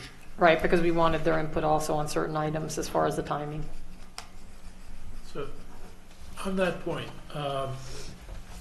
we went through a long process of trying to interest the town board in the water district. They turned out not to be interested, and then when we repeated the request, they reiterated they were not interested. My concern is, if you are looking for feedback before you take action, that is going to be, it has the potential for being a very long time. I certainly think if there are conditions that you adopt which require revision by the town board, and it's within their purview to say, no, in order for us to do this, we want this to happen at this point, I think it's appropriate and reasonable for you to change your resolution. Were they provided the resolution all along? Sir, the town board, well, this is a new town board, but even the previous town board, did they get a copy of this resolution? And as an example, No, I don't believe they have ever been provided with a copy of the resolution. They're certainly aware of the project, and George has appeared before them. Do you So- normally send every resolution? well, no, I'm just because some of them relate to their approval. So, for example, no building permit shall be issued for any units on Lot 4 until the town board approves a procedure for ensuring the 36 age-restricted units will be occupied by eligible occupants. So, you know, we're establishing that timing, but sort of what's, You're establishing a condition for building permits. right, That's but, issued by the building inspector. What you're saying is a building permit cannot be issued until an action is taken by the town board. If the town board never takes that action, we'll have to come back to you and seek modification of it. But it's really not a building, it's not a town board power. The town board's power is to approve the document. Right. When they've done that, we can then go forward with the building permit. But it's not something which the town board has to approve in the normal course of things in order for someone to get a building permit. Well, this is saying before the building permit, so, and it's saying that they're, and it says they are approving. Right. So I just, But even those that relate to plan signing, at least my practice here with this board, and in most of my other municipalities, is the only resolutions I send, and I usually send them to the attorney for the town, not the town board, and let him take it from there, are the final ones. And sometimes there are conditions that require town board action before the plan is signed. Usually I send it to that attorney, I highlight the ones that require town board action and say they will be hearing from the Right. applicant because they're going to need to appear before you for whatever it is, road names, Right. district creation. I think it's just good procedure because we're establishing certain things and a time frame for when town board has to do certain things that someone relative to the town board You're should. establishing a time frame for when we can do things based on whether or not the town board is taking that action. Right, So I said the but town it board involves can- their approval, so Right. And the I town understand board that it's related to, doesn't approve it. And, you know, if we had the same time frame that we went through with the water issue, the which, the water, whether or not they were interested in the water system, establishing the Right. water district, it took 6 months to get to that point. Or the Transportation Corporation took 5 years to get the Transportation Corporation consent so we could file it. right. If we get- George, I understand the concern about, this has been going on for a long time, so if we No, send it to the that's not town my board. concern. My point is, we have something, you have a key, Mhm. and that key is whether the town board takes the action. And then we can go do something. It's not putting a time frame on the town or the town board.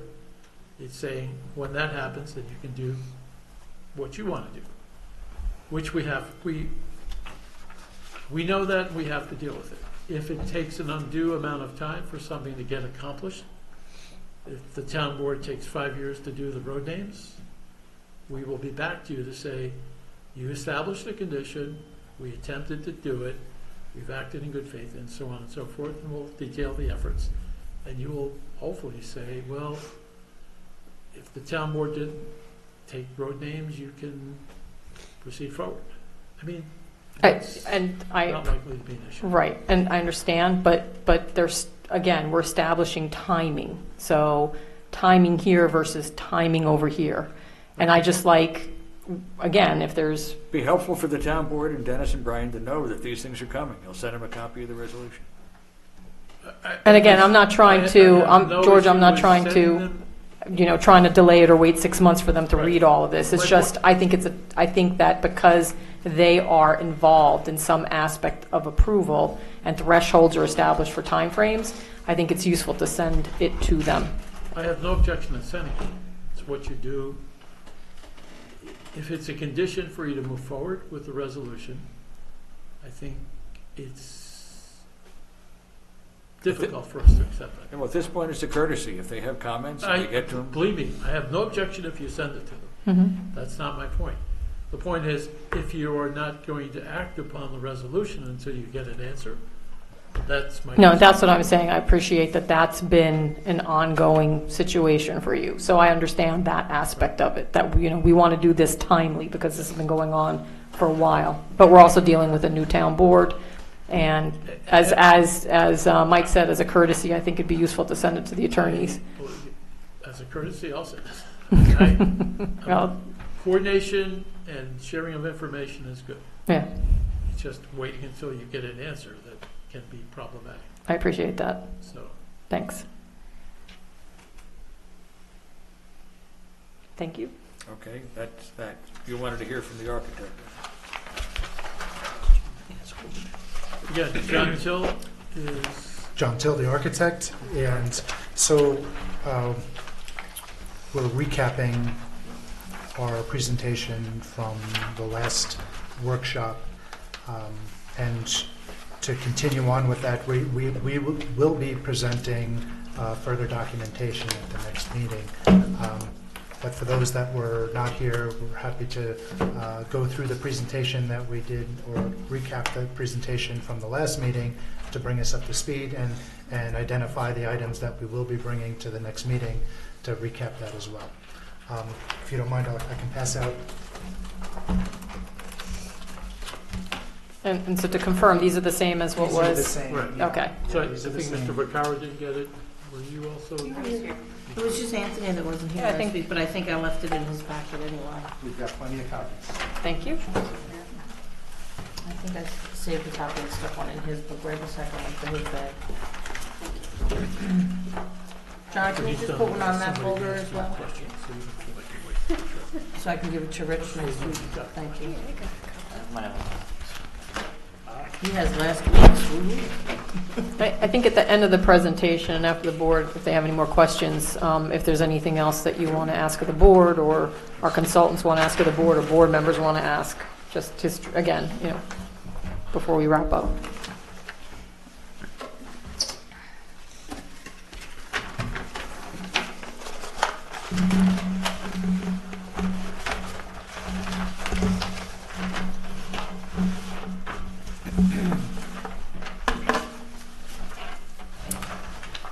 So, in general, we have a number of different building footprints that we're working with throughout the project. The project consists of 6-unit buildings, 5-unit buildings attached, 4-unit buildings attached, and 2-unit buildings attached, mixed throughout the site plan. So the idea is to develop these guidelines so that as the project goes from phase to phase, or as it gets constructed, the buildings have a unified look to them, or a cohesive look to them. As time goes on, trends change, colors come in and out of style, so we're trying to build some guidelines here that you'll be able to approve, and the building department will enforce through the issuing of a building permit and a C of O as the project goes on. So what you can approve now will be adhered to as they go from phase to phase. The guidelines are broken down into a couple of different areas, one of them being the architectural features of the buildings. We're proposing gabled front ends and gabled rear ends of the building with a series of dormers throughout the main facade. Those will vary depending upon whether it's a 6-unit building or a 4-unit building. But essentially, that'll be one of the similar architectural features that goes from one building to another throughout the project.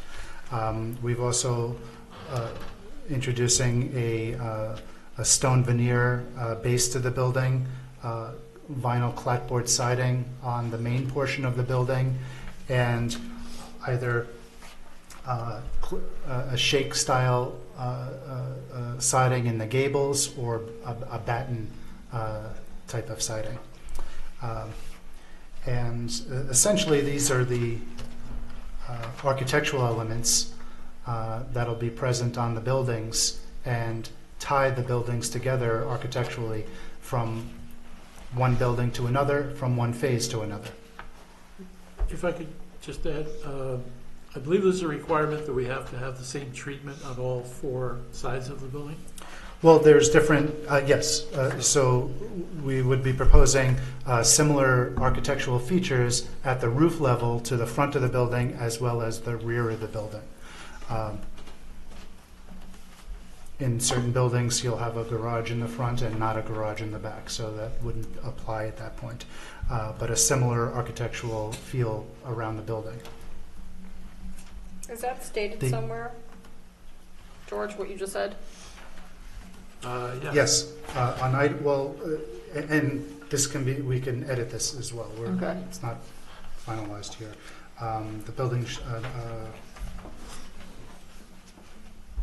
item number 1, on the architectural guidelines, Front and rear. front and rear gables and roof dormers to break up the roof massing, essentially. So front and rear.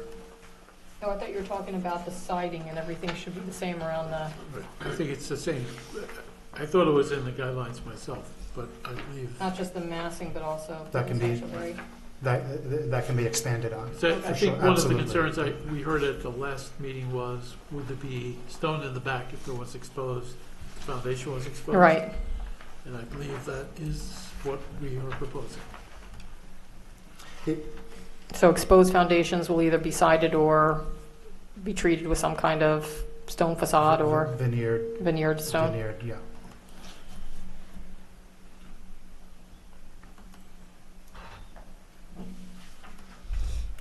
In addition to the architectural elements of the building, are also the color palette and color schemes for the project. Without locking in a particular color to a particular building, we're proposing a color palette of approvable colors for the trim, the siding, the roofing, the windows, throughout the building.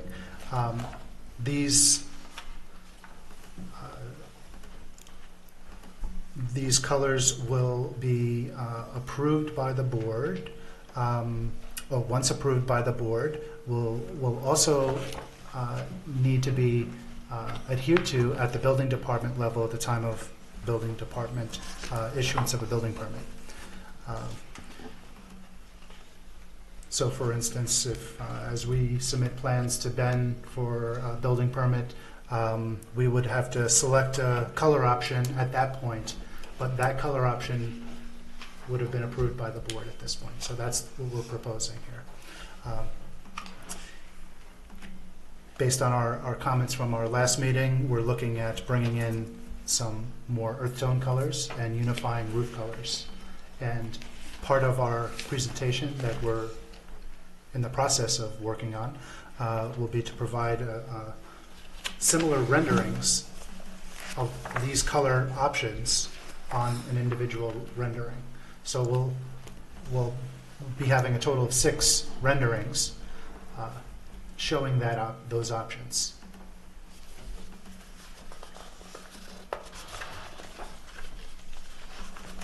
Along with color samples as well. So our proposal will have that for you to approve as the architectural guidelines for the project.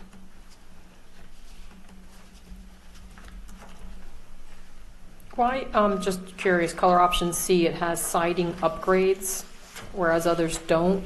Are there siding upgrades for all, or why just color option C? I believe the cedar shake it's just a more expensive application, so we look at it as more of an upgrade. It may not be on all the buildings; it may be on selected buildings as we go through. Would it be appropriate for some of the other color options?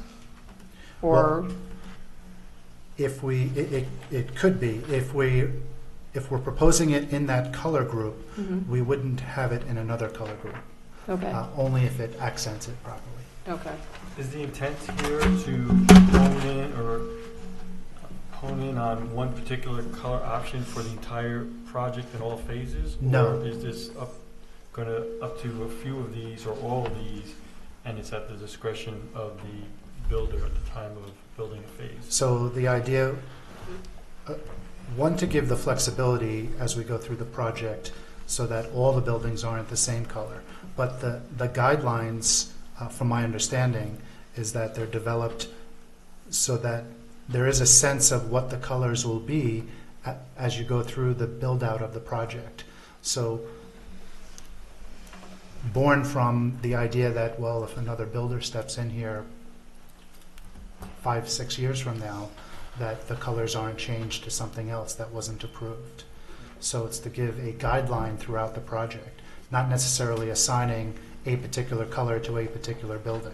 So all of these color palettes would be an option within the project. We also looked at harmonizing it, and as we spoke at our last meeting, possibly looking at a similar roof color throughout a neighborhood, so that we don't have different roof colors within the same neighborhood.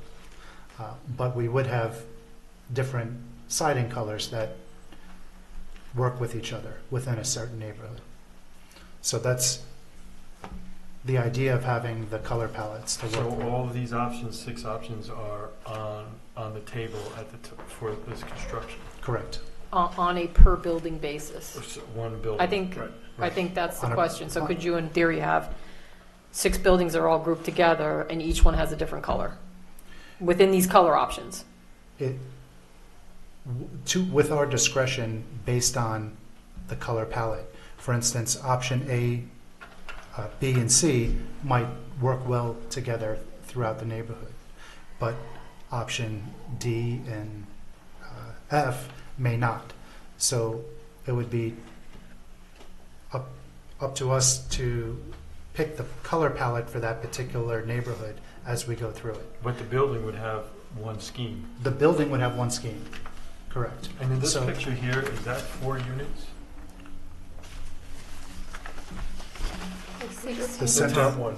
the top one is a 6-unit building. 1, 2, Each of the 3, garage 4. Each of the garage represents a unit.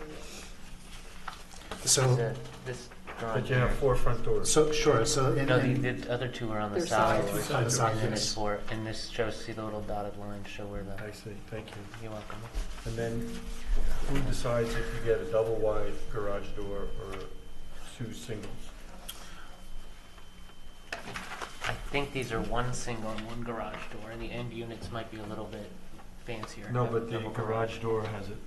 Oh, so okay. by See, design, this guy has a front door on the side and a double. But the That guy garage, has a front door and a single. the garage doors are going to be the same for every building. aside from the color. Right, so if you're, So in so the style building, would be similar. right, so if building 1 uses color option A, all of those garage doors have to be Madison white. Correct, Okay. correct. We're not Per going to get building. different garage, Correct. Okay. And to answer your question about the dwelling units, the end units have a double garage, the center units have a single garage. So where you're looking at 2 garage doors, it's actually the split between the 2 units. And would it be a problem to make all the garage doors single doors as opposed to double wide? And I'm just thinking about lifting and garage door openers, and is that critical? Again, I think we're looking to give you the language that we're using on the building here.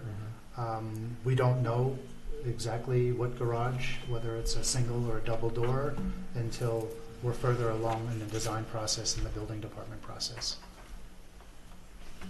So- Whatever it is, it'll be white. So are you saying that the actual scheme and the pattern of the garage doors may change? So on the ends, you may have 2 singles, and can that change? Yeah. But the color, and again, the guideline is what we'd be looking at here to adhere to as we go through the project. And are you calling out the siding with the I guess they call it the lap? The clapboard The depth, clapboard, yeah, right. the exposure. Yeah. Yeah, I don't know if I have that Is that called out here, specific? but I don't have it called out here, but we show on the drawing is about a 4-inch exposure. So we would maintain uniformity on the clapboard. Correct. And all the doors would be the same color? We can add that to the guideline as well as a It's flatboard like As an tiles. option. They get wider, in fashion gets wider and narrower. it Because can, it can. as long as it's the same, Yeah. is that you're concerned, then we can Yes. just, it will be the same per the option package. Thank you. What are the board's thoughts on this, the variations in the color in terms of, so the buildings themselves, the groupings, are there groupings that in general off of a shared driveway, there may be 4 buildings or 5 buildings, or do you have sort of an extensive number of buildings that it would be hard to break them up? And I'm just curious about the, having every building have a different color, It doesn't necessarily have to have a different color. right? We might have a grouping, say, of 6 buildings, and out of those 6 buildings, it may only vary 2 colors in that neighborhood. Right, but I'm just saying the hypothetical is that they could be, unless you establish something, they could be different color for each of the 6 buildings. Possibly, or, I mean, that's not intent, but that could happen. I think the intent is to have some uniformity Right. from one building to the next. Right, So we wouldn't put a contrasting colored building next to the same building if it didn't match in that particular neighborhood. We'd want it to blend from one building to another. When turning the corner going down another road, there might be 2 different colors that work with that neighborhood. So would you define a neighborhood by the street? I think by the grouping of the buildings within the street. But we could take a look at the site plan, but basically as we make a turn and we have a series of buildings, those 5 or 6 buildings will have a color scheme to them. 1, 2, 3, 4, 5, but each building will have the same color. Sorry, each within the building, it'll be the same color. But as you go to the next building, it'll be a complementary color. And we're looking to have all of these colors work together as best we can, but we don't want to put a very high contrasting color right next to each other. Bonnie, you asked how I felt about that, and what you're saying, sounds good to me. I want to avoid, personally, this is my opinion, to have multicolored units and clashing units, and I would like to have some variety, but some uniformity as well. So right. So So your that's my design, opinion. the design intent sounds great. How does it happen? we could add a condition, or not a condition, And a that's guideline if that other says planning board members, units in the neighborhood, or however grouped, will utilize complementary colors. right? And what's complementary?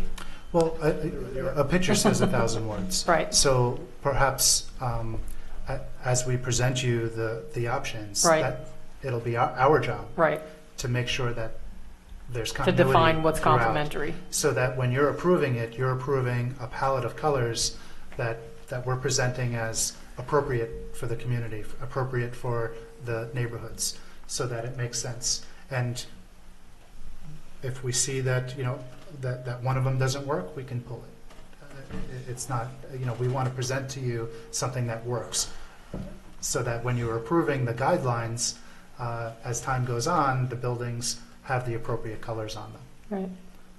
I'm trying to think in Hidden Creek or what some of the nearby, I think a lot of the multifamily developments seem to have actually exact colors, like Lexington Hills. I don't know that they have any variation in color. But, I think as we're looking at these and, when you return, we should give some thought to really, when you're driving around, take a look, Hidden Creek, take a look at that. That's one of the newer developments, to see how it works. And the intent is not to say they have to all be the same color, but how does it in fact work? And what are examples of these variations on a development of this size? How does that look? So just, again, real world experiences. Is Hidden Creek, to your knowledge, a condition, or is it just is the uniformity of Hidden Creek a condition, or is it just they bought a lot of one color paint? The question is it a Right. condition that was imposed for some reason, or was it just the way, if you go to Vermont, Right. you see a lot of white houses. Right. It's just the way they do it. Right. And there's sometimes with uniformity of color, it creates its own. When it's done right, it can be an attractive neighborhood, and different colors can also be an attractive neighborhood. So I'm not, I'm just trying to get a sense of what this will look like, and it's kind of the devil's in the details. Right. But I guess the purpose of this is to ensure there's some consistency, that there's not a hodgepodge. I forget the term that Mike used in the original language, but It was Leslie's, but a A disaster. disaster. And you know, the applicant obviously has an interest in making sure it's not a disaster, it's not unseemingly, it's not something which Right, turns but away buyers. I think the uniformity is if for some reason, you know, phase one, like you say, gets constructed, but 2 comes 5 years down the pike, and then 3 is even further down the pike, that there's some uniformity of design whenever it gets There is gonna be- constructed. Well, there is going to be But some with enough variation so that it's not this monotone, you know, uninteresting development, which is a combination, I think, of the architecture, but also landscaping. You know, I think it's both. Right, but in terms of the condition you're required, I mean, we have an interest in making it as attractive as possible. And the board certainly would appreciate it being as attractive as possible. But your goal is, in terms of the condition, is to make sure it's not a disaster. Right, well, and I think that's the key. What was the goal established by seeker or by? It's not a requirement of the seeker. The guidelines are not mentioned in seeker. Okay. It's a requirement that came out of preliminary approval. It's an attempt to, I think, We prevent- wanted a balance of uniformity and variety, which is a hard thing to well, that's what we wanted. You gotta balance the two. very uniform. I mean, I think we just need to see some more rendering so we can kind of hold them side by side and go, oh, all right, this could work. I mean, I think it's simply that. If you can look at those 6 renderings and say, okay, mix and match as you please, that would solve the problem. Right, it may be that when we look at them, it's like, oh, that's fine. But until you see, it's kind of hard But to if say in you're gonna advance. if you want to be able to tell John that you have a terrible color selection here, Yeah, who's going to do that? we'll work that through and figure out how to do it. He's got thick skin. Right. Bonnie, Yes. in relation to your concern about, is there something that says that, like the siding needs to be uniform around? In the resolution for preliminary approval in the Schedule A,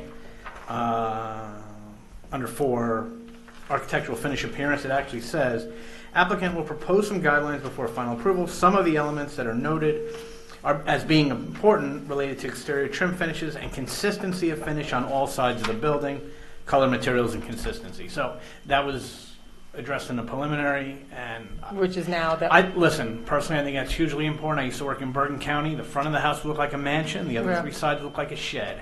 And I think that looks Well, ridiculous. But it- that's, I think we've, I mean, I think that kind of covers that. Am I wrong? Yeah, no, it does.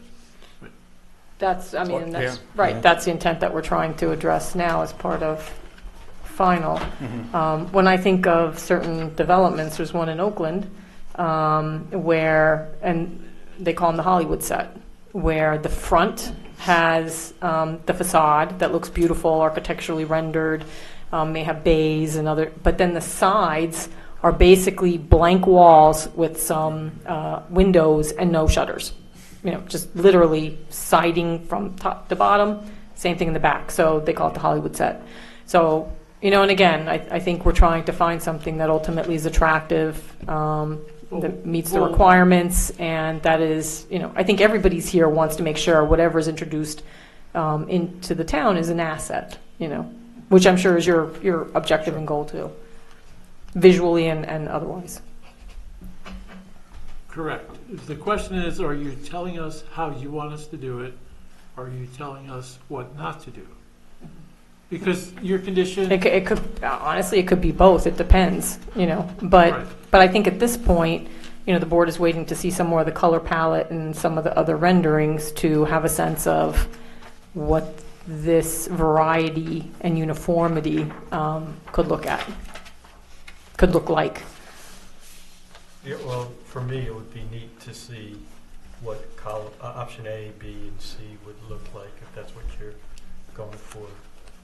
And then the other thing, which I don't know why I'm hung up on this, but you know, I don't know if anybody has a feeling about the garage doors. I mean, having a double wide versus 2 singles, and also if we're going to have windows on them or no windows. I don't know if you want to get into that kind of detail, but I'm sure we could all have an opinion.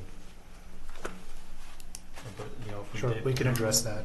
you know, is there an advantage? We'll be happy that to you- address that in the rendering Okay. and have a view or a vision of what that'll look like. Well, would you like some opinion from the board now, if you're going to continue with those kind of We'll details? welcome opinions. Yeah, go ahead, Well, please. yeah, personally, I think the single door is better than the double door Mhm. for a couple of practical reasons, like opening and the weight of the door, and also for you know, keeping the temperature of the home in the winter, that kind of thing. And then the other thing, I think windows on the garage door, or some kind of breakup of that would be appealing. Is part of it, do you think also with the larger doors that it doesn't look as broken up visually? Well, that's I mean, is one, that, and I think so if they had windows, maybe that would help? Or sometimes there's certain garage door styles that almost give it the appearance of being a little more, that, and the other thing is segmented. sometimes people will have it, if a hinge or a wheel on the one side breaks, then you're out of business for both doors. And then the other thing I think about is sometimes people may have a door that they use, a side of the garage they have for storage, and they don't want to have both doors open all the time. So I'm just thinking practically. Just, Good point. yeah.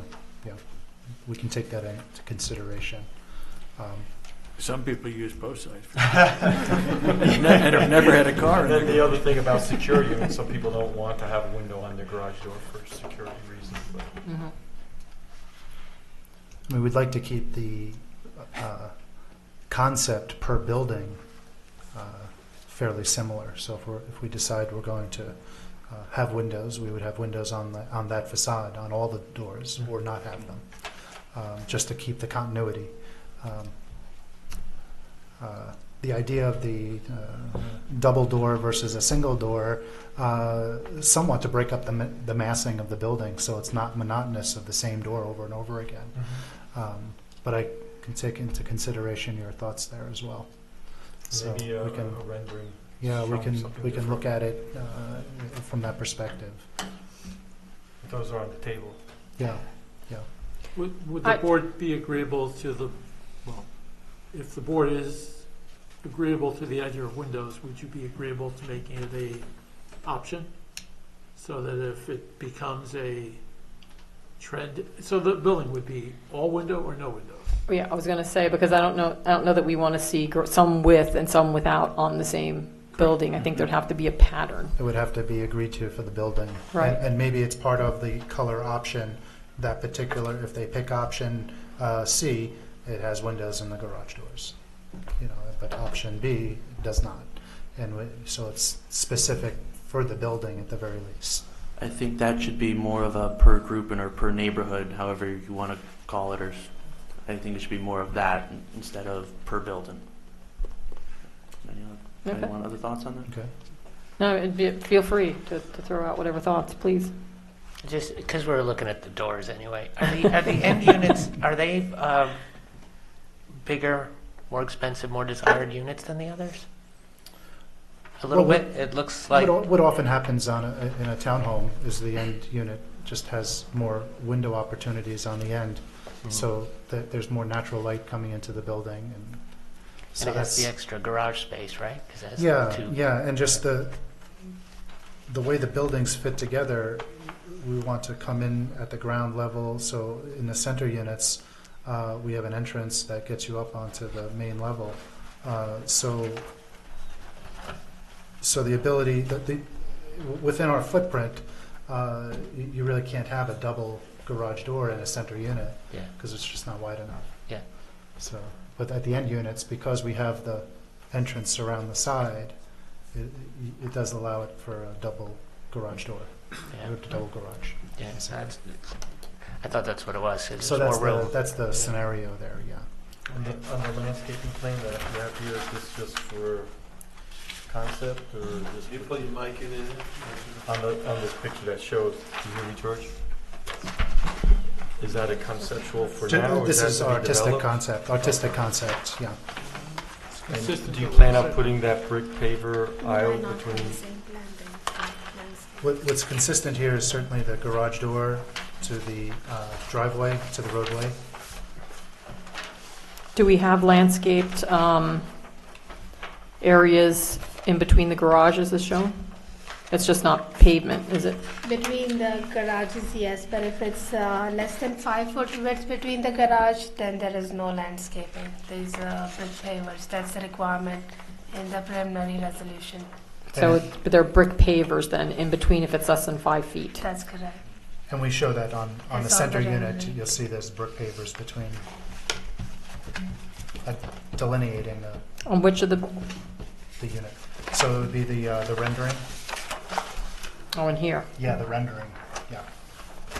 That looks much smaller than, that It's the area. seating. It's the seating, yeah, on the, So you're really referring to the areas that are between the garage, the single garage doors? Yeah, But otherwise, there's landscaping? that's correct. Okay. Yes.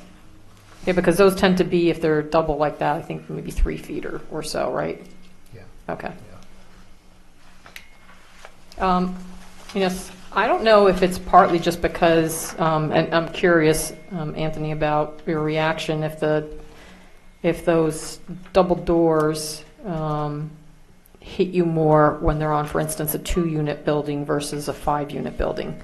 You know, is it more apparent when there's just 2 of the doors as opposed to 5 in a row where the middles are, or the singles and the ends are the doubles? I don't know if the board sees anything there.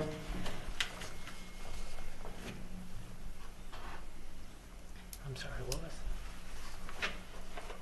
So So that, if you change the unit size, the doors look a little bit different if you're gonna have double wide or single.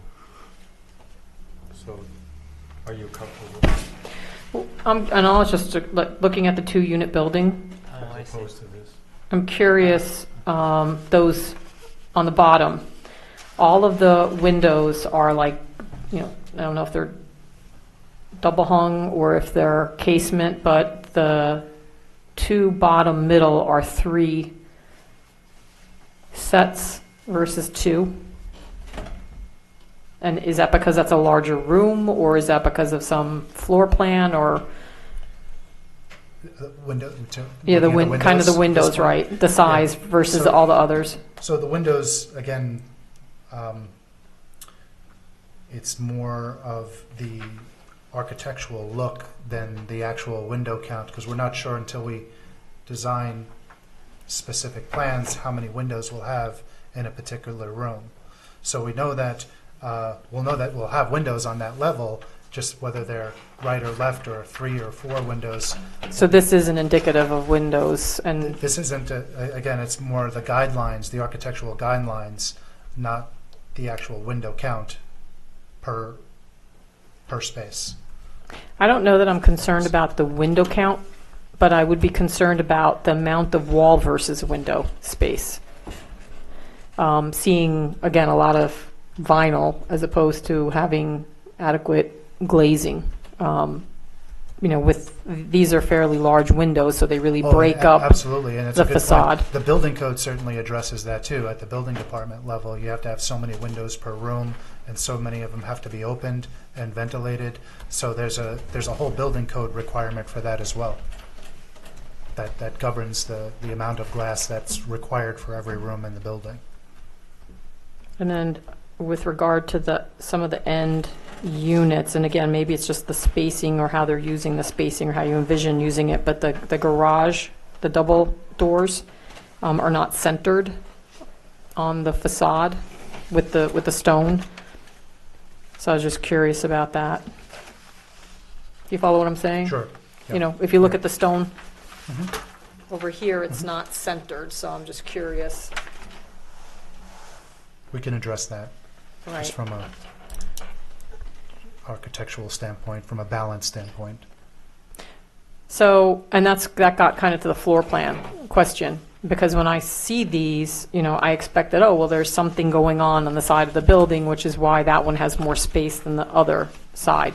But at this point, these renderings aren't necessarily based on any particular floor plans for the buildings. Certainly the footprint, the Okay. width of the footprint. Right, And the width of the building. as shown on the matches site plan. Footprint on the site plan. Right, but as Right. far as this design and the elevations, so this building fits there, but the variations, the way that the garages are laid out, et cetera, all of that isn't based on a Conceptual- floor plan. Conceptual based on the elevation. So we Okay, know we're getting a garage in. We know we're going to have windows on the first floor. We know we're going to have bedroom windows on the second floor. So we know that's going to happen, whether they're shifted right or left or slightly different per building. Okay. That would vary based on the plan.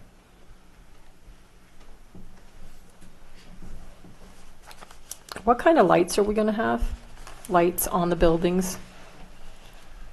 Are they going to be decorative or flood? Well, certainly every entrance door will have its own entrance light, a light fixture at each door, and a Okay. light at the garage door. Site lighting, Yeah, we have LED light, but I'm not sure which light we're using. We have the landscaping plan in place. And does but it doesn't necessarily say what the lighting is going to be for the buildings themselves? Only because, I mean, you can have decorative lighting and then you can have wall packs, you know, so that's a different aesthetic. so the as you go to the front entry of the home, there'll be a residential style fixture at the door that has a switch inside that's controlled by the occupant of the home. And it would be a residential in nature, not commercial in nature, if that's what your concern is. Right, and then I didn't know if you would have like decorative kind of lanterns or fixtures at the garage level, or if they're just, again, if it's a wall pack, or are you going to have Certainly lighting? residential in nature, Okay, and not commercial. When you say wall pack, I think of a floodlight and it as a, you know, getting foot candles all the way out to the road. Right. So I'm not, not that's fully not the shielded, intent. or if it's not fully shielded, it doesn't generate so much lumens or Correct. lighting that it's going to be really Correct. stark. Correct. You know, residential light bulb style, you know, in the fixture, whether it's LED or incandescent, it still is not a high output light. In the roof line of the entries, because they're covered. So it would show any of the outdoor lighting that's connected to the building. So at the very least, we would need a light fixture next to the door. Can we An upgrade would be a recessed light. can we just specify as a general detail that these will be residential decorative, or use certain language to ensure that it's not going to be sort of stark? In our architectural guidelines? Yeah. Yes. Not to say the specific type of lantern or anything, but just that it's a residential style. Typical residential style. Yeah. oriented, Not, Yes. so it doesn't provide. And right, it's and what when the- you say sort of what you like versus what you don't like, that's an instance of where maybe you say what you don't want, you know, something, like I said, stark or just a very, I mean, what you're trying to do is give the building inspector enough guidance so he can determine what the overall intent is. right, Without having to count the space between right, each individual right.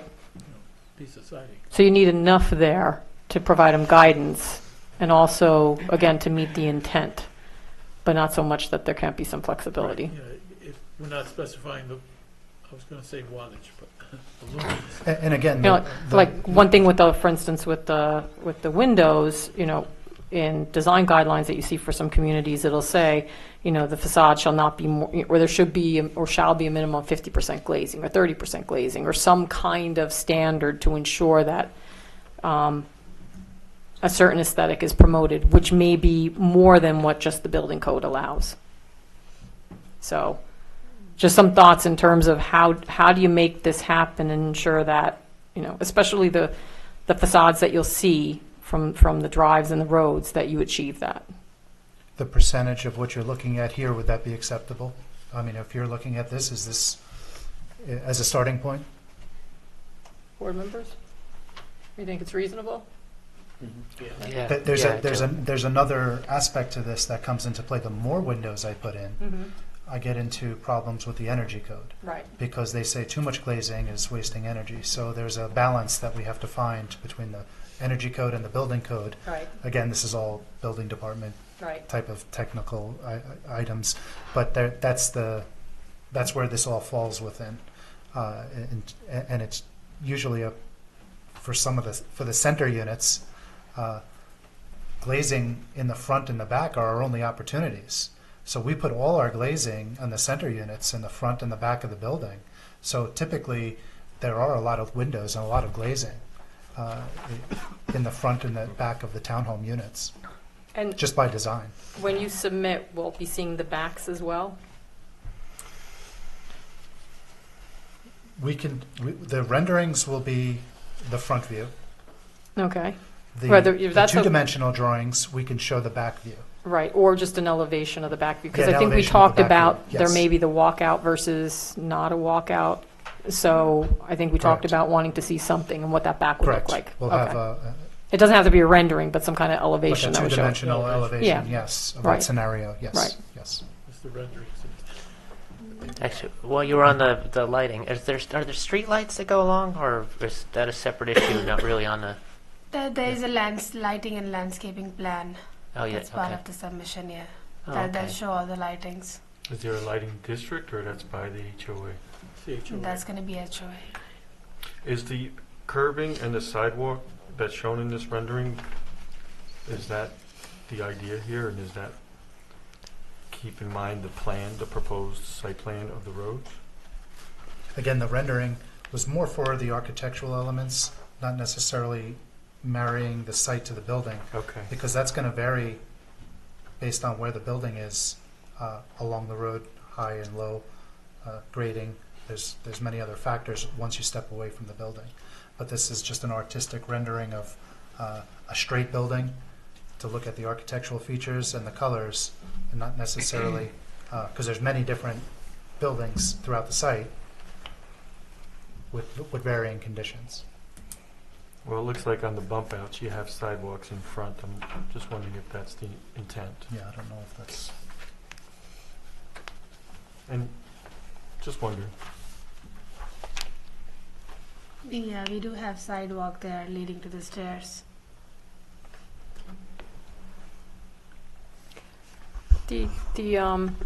Again, getting back to the doors and the windows, they're all going to have, so the doors are like colonial panels, right? That they have relief on them. Mhm. So they're intended to be, again, whether you have windows or not, they're going to have some kind of relief on them. They won't be flat. Correct. There'll be decorative residential style doors, either a 4-panel or a 6-panel raised trim on it. 4-panel or 6-panel? Yeah.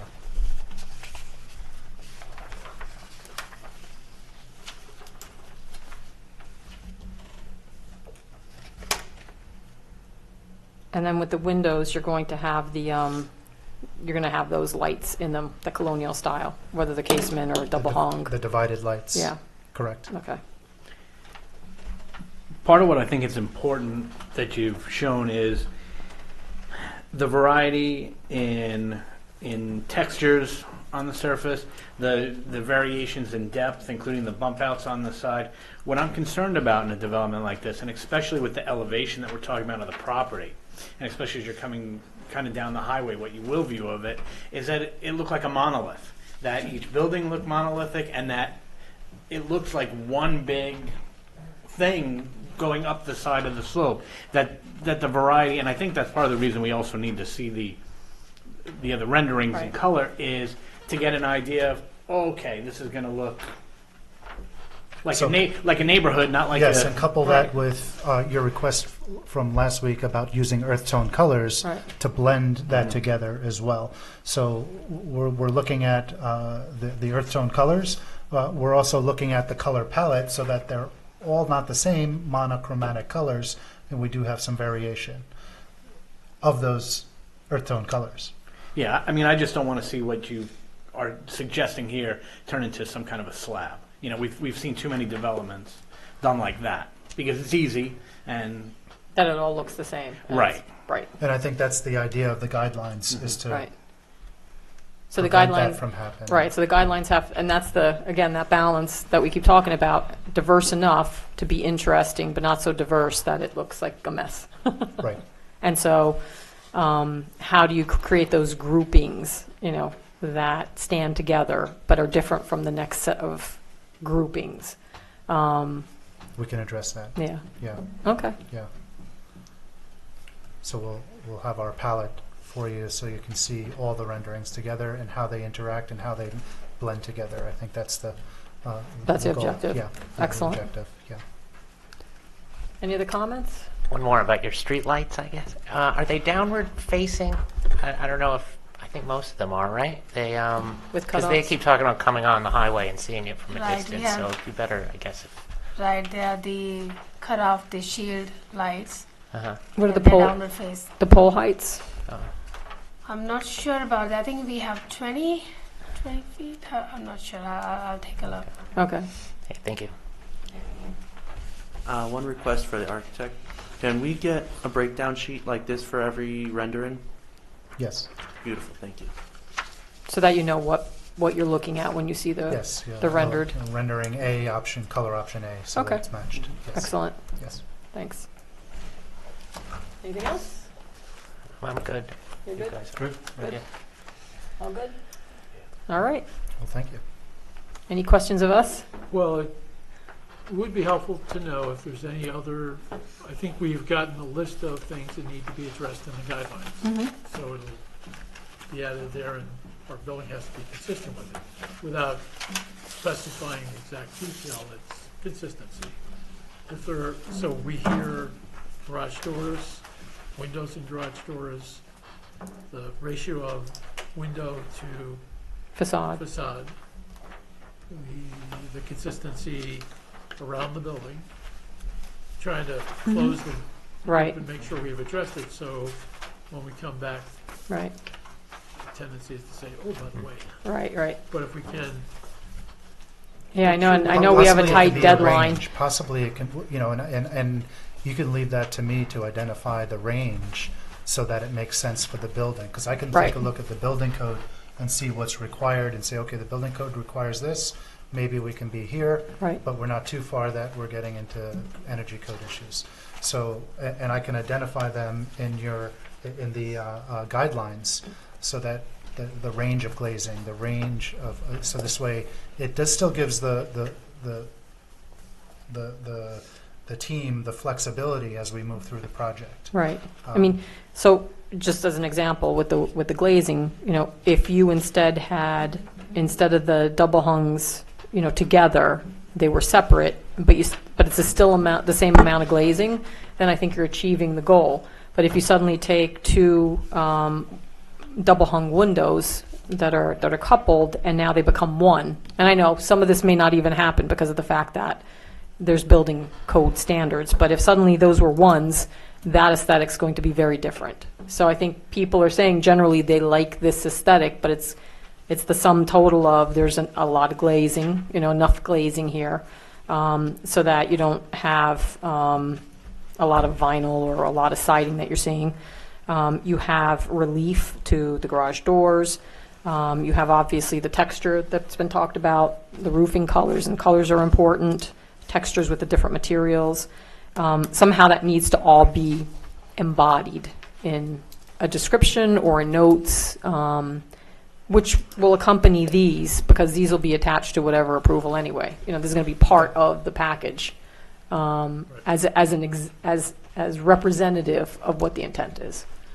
correct, So, but not the way the building has Right. to be constructed. right, but that's where, again, it's the items that you discussed about talking about things like garage doors with relief, a certain amount, the ratio of window to, the siding, et cetera, having some minimal standards like that to guide as well. Basically, as this does come in front of Ben, he could do a checklist. So, Right. okay, they met this requirement, this requirement, this requirement. Right, It makes sense, so he can move it along through the building department process. right.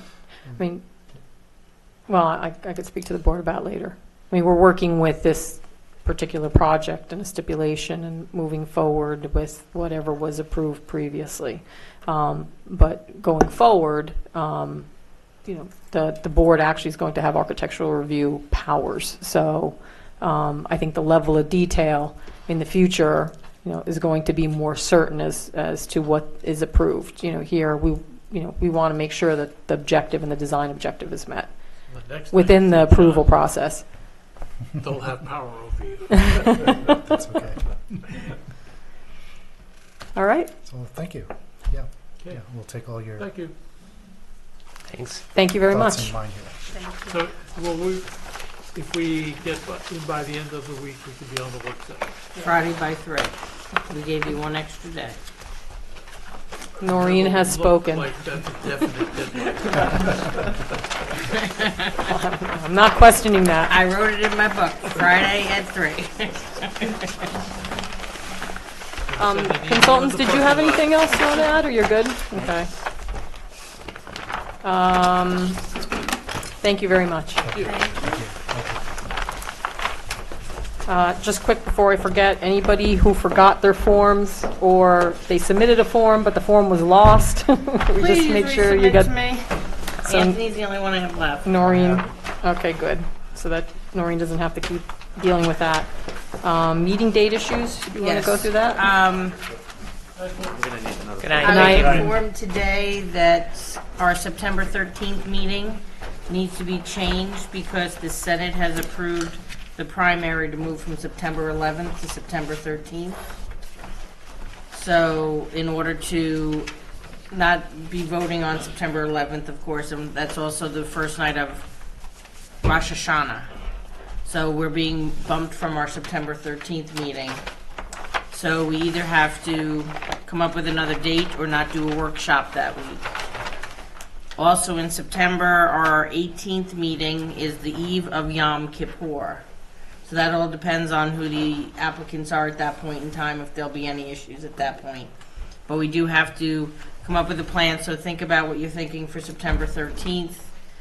We will have to move that. In And we November. also have to move November 8th, because November 8th, the town board had a meeting scheduled for November 12th, which is Veterans Day, so they moved to November 8th, and they bumped us. Maybe we could find another venue. Well, that George can't tape 2 locations. So maybe just don't show up at our meeting. Well, we could Only teasing. see about that. Yeah, let's see what we could Well, do. they're far enough away, but I just want to Right. point out that we do have 2 that we have issues with, that we will have to What, make adjustments to. Ward, before you leave, so we just want to give you the opportunity, because I know you show up for the meetings, if you wanted to discuss anything or had any comments. Sorry to put you on the spot, but, you know, I know you're here. Okay. Just off the record. We missed you at the meeting. Oh, thank you. I'm trying to determine what my status is. Okay. So, thank you. Thanks, Good Ward. night. Good night. Okay, sorry. No, that's fine. Those So are the we'll ones- see either a different venue, or if we really can't do a different venue, then Or Sunday, maybe? No, I'm not available. no. So, different venue or a different day. We'll figure out. Yes, we have to work on those 2, and then we have to I'm get sorry. back to. Could you repeat those 2 dates, please? Okay, September 13th, we were scheduled for a meeting here. Okay, We have to make adjustments to that meeting. okay, And November 8th okay. are our 2 meetings that need to be adjusted. Thank you. Anybody have comments? Anything you want to raise? Anything?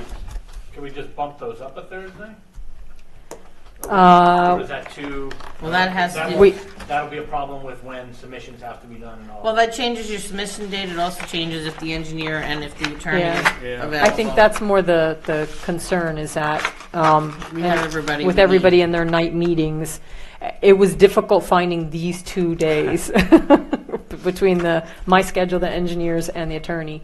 So in the best of all worlds, I really would like to kind of meet on the same day, if not a different venue, and try and figure out how to do that, because it is so difficult to work with people's schedules. The only thing is, the other point they brought up is if you're gonna meet on the 13th, it's limiting the people who want to vote, that if they have to work all day, then to come to the meeting if they're gonna be voting or not voting. Just, On the 13th, Yes, on I the was primary told day. to mention Understood. that.